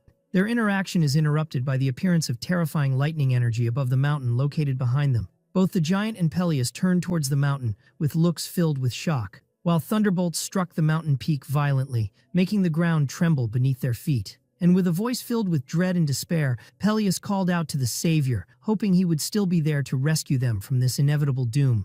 At the top of the cliff overlooking the battlefield, a system message appeared announcing the start of the 7th stage titled Lightning. while Subaru stood watching the scene from above, telling himself that this is the final obstacle he must overcome. Follower comments poured into the live stream expressing their shock at the size of the monster, pointing out that this creature cannot be considered just a second-floor test, and suggesting fleeing immediately. But Subaru realized coldly that fleeing is not an option, and that he must face this thing. Subaru decided not to overthink, convinced that all he needs is to land one single successful blow to end the matter. He looked at the glowing ball in his hand, realizing that facing a monster of this size with his current abilities is impossible in direct combat, so he had to take it down before the beast had a chance to attack. He raised his hand high and began activating the lightning spear as energy sparks launched around him, announcing the start of preparation. A massive column of golden light launched to split the sky, while the spear's energy began to gather slowly and with intense focus. And as the activation rate reached 10%, his fatigue indicator rose suddenly to 84, and Subaru's body began to scream in pain under the weight of the massive energy he is trying to control. And despite the level 3 Wedge of Greed skill attempting to resist the violent recoil, the system announced the failure of resistance and the weakness of the effect, while the activation reached 33%. The physical pressure increased terrifyingly, as fatigue rose to 88, and blood began to flow from Subaru's hand and mask, realizing bitterly that his current skill level is too low to handle a legendary tool like this. And with activation reaching 50%, he had no choice but to endure and hold on, while followers noticed his continuous suffering since obtaining the lightning power, describing the scene as repetitive and painful. Below, the giant noticed the bright flash of light above, and followers wondered sarcastically if the beast had noticed, confirming that even a blind person could see that revealing light.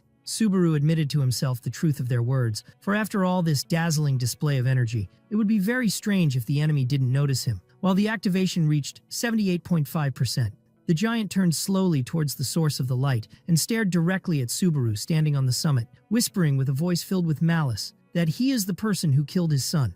The giant confirmed the identity of his son's killer as his features turned into a terrifying grimace, and he began heading towards Subaru.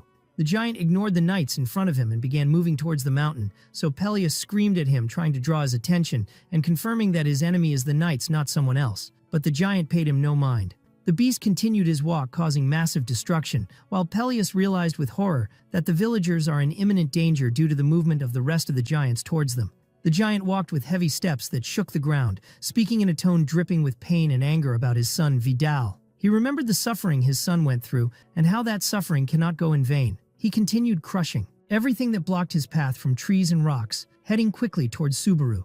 The giant screamed with a resounding voice, threatening to return every atom of pain and suffering to his son's killer, his eyes burning with the fires of revenge. Above, Subaru was watching the giant's approach while the lightning spear preparation rate reached 88.5% and sparks flew crazily around him. Subaru assessed the situation quickly, realizing that his success rate is only 50%, while followers wondered in amazement how to hit a target with this speed and power, warning that a mistake means immediate death. Subaru focused all his senses on his target, telling himself that the matter is nothing more than hit or miss, and repeating a precious piece of advice, which is not to take his eyes off the target. At that moment, his memory overlapped with the image of his comrade, giving him the same advice with complete seriousness. Subaru recalled his comrade's words clearly, telling him that throwing the spear starts from that specific point. Don't look away. He remembered his directions about getting rid of unnecessary thoughts like throwing in a straight line or aiming for a curved path, confirming to him that there is no need to predict the opponent's movement. And finally, he remembered that teacher's smile as he told him to forget the trajectory, the spear's weight, its shape, and all those technical details, concluding his words that Subaru is different from other spear throwers. His comrade reminds him of his true identity as Narukami Subaru. While the system announced that the lightning spear preparation had reached 95.2%, while energy was gathering around the weapon, Subaru stood before the massive beast, wondering in his heart what he should do in this critical moment, trying to gather his thoughts amidst this massive pressure. At that moment, Subaru remembered his comrade's words in the past, who told him clearly that this weapon is not a normal spear to throw in the traditional way, advising him simply not to just throw it, but to explode it and unleash its energy. In reality, the Giant King was rushing towards him with insane speed, while viewer comments ignited with panic, wondering what Subaru is doing and why he is hesitating, and demanding him to throw the spear immediately before getting crushed. But Subaru ignored all the noise, focusing his gaze on the target and muttering that he needs to wait a little longer. The giant continued his terrifying approach, while Subaru watched with patience and steadiness that was enviable. Finally, the preparation process completed to 100% and the system announced that readiness was fully done. Subaru realized he has only one chance, and that he must settle the matter with one single strike that accepts no error. And with the beast reaching a very close distance, opening his jaws to swallow him, Subaru decided to end everything with one finishing blow. Subaru launched the spear, turning into a massive beam of golden lightning.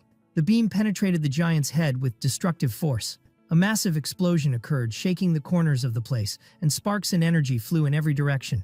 In his final moments, the giant's eye widened in shock, and he muttered his son's name, Vidal, seeing his inevitable end. Subaru emerged from amidst the dust and smoke with steady steps, while followers in the stream were stunned that he actually succeeded in hitting the target, describing what happened as madness and legendary. The system message appeared announcing the defeat of the seed that swallowed the thunder and passing the 7th stage successfully, leading to Subaru's level rising 3 times and his strength increasing by 2 points. Rewards followed as agility, vitality, focus, and magic power increased, and he obtained 5,000 achievement points, in addition to acquiring the Thunder Heart item. Subaru looked at the glowing golden jewel in his hand, wondering if this was the intended Thunder Heart. Suddenly he felt a sharp pain squeezing his body, and his vision began to blur. He found himself suddenly in a strange place under a purple sky, standing on a water surface reflecting his image, wondering in astonishment about his location. He felt the presence of a mysterious and massive entity looming in the horizon behind him, which struck him with shock. Subaru tried to move or speak, but discovered with horror that his voice doesn't come out, and his body is completely paralyzed and unresponsive. Multiple and strange system windows appeared surrounding him, bearing a repeated and disturbing message stating that an unknown entity is staring at him. Subaru stared into the void with sweat pouring from his face, trying to understand what is happening, and wondering if those entities are trying to tell him something. Suddenly, the strange scene faded and Subaru returned to his reality, holding the Thunder Heart, which was radiating bright light, while the sky began to clear above him. The system message appeared announcing the start of the main scenario Thunder, indicating that he can search for clues in the village using the Thunder Heart. Meanwhile, followers in the stream wondered about the reason for Subaru sitting motionless, before a notification appeared, ending the live stream due to him losing consciousness again. Subaru sat on the top of the cliff, looking at the clear sky, thinking that what he saw just now was just a cinematic scene from the system. He rose from his place, apologizing to his imaginary audience for losing consciousness. While previous comments were joking about his frequent fainting in one test, he grabbed his tablet coldly, deciding to accept the credits and rewards he obtained. Subaru stood inspecting the harvest of his arduous battle, where system notifications followed in front of him, announcing the successful completion of missions, and credits flowed into his account. 3,000 from Safe Origin, and the same from another supporter, and an additional 1,000, bringing his total balance to 40,120 credits, while the traces of battle and blood still covered his exhausted body. Viewer comments poured in with various requests, some wanting to see the Thunder Heart, and others urging him to go to the village, but Subaru had reached his maximum limit, so he held his phone with features covered in fatigue, apologizing to his followers that he is a little exhausted, and bidding them farewell with a brief phrase, "See you next time," amidst the grumbling of some about the sudden closing timing. Immediately, the blue system window appeared to announce officially that Narukami Subaru had ended the live stream, bringing down the curtain on this epic test. The scene shifted to a calmer atmosphere inside a luxurious restaurant, where Subaru was sitting with Hatsuka, so his manager initiated by congratulating him on his amazing performance in the test. But he asked her anxiously if it was really okay to end the stream in that abrupt way, to which she answered with complete confidence that it is not just okay, but it was perfect. Hatsuka was radiating enthusiasm and happiness, as she told him with a broad smile that the number of viewers had exceeded 3,000 the previous day, wondering curiously if he hadn't noticed that large number during the fight. Subaru apologized calmly while sipping his coffee, explaining that he was extremely focused on the test to the point that he didn't pay attention to the counter. So Hatsuka got a little confused, explaining that she meant that as a compliment, while she was amazed in secret at his terrifying ability to completely separate his focus from the stream noise and focus only on the battle. Hatsuka regained her confidence and began explaining to him enthusiastically that breaking the 3,000 viewer barrier for a beginner streamer is an amazing achievement, and pointed with her finger confirming that his timing in cutting the stream was extremely perfect, and that the fatigue that appeared on him actually worked in his favor. While she continued analyzing the situation, she likened Subaru ending the stream at that moment to leaving the viewers at the most exciting and suspenseful points, just like what happens in drama works. And Hatsuka asked him smartly if he had planned that intentionally. Subaru revealed his clever plan, explaining that he intends to inspect the rewards and prizes with the viewers in the next stream, in order to be able to show a real and spontaneous reaction that is not artificial in front of them, which struck Hatsuka with amazement at his cunning. Hatsuka looked at him with a look filled with admiration and satisfaction, realizing that he understands the rules of the game well, and muttering in secret that the old manager's worry about him was unnecessary, for he exceeded their expectations. Suddenly, she put her hand on the table with a sly smile, telling him that she brought him a gift today, which sparked Subaru's surprise, who asked her questioningly about the nature of this gift. Hatsuka adjusted her sitting posture with confidence and femininity, and looked at him with a meaningful look, as she told him in a calm voice that this gift is something he can never refuse, describing it as very special.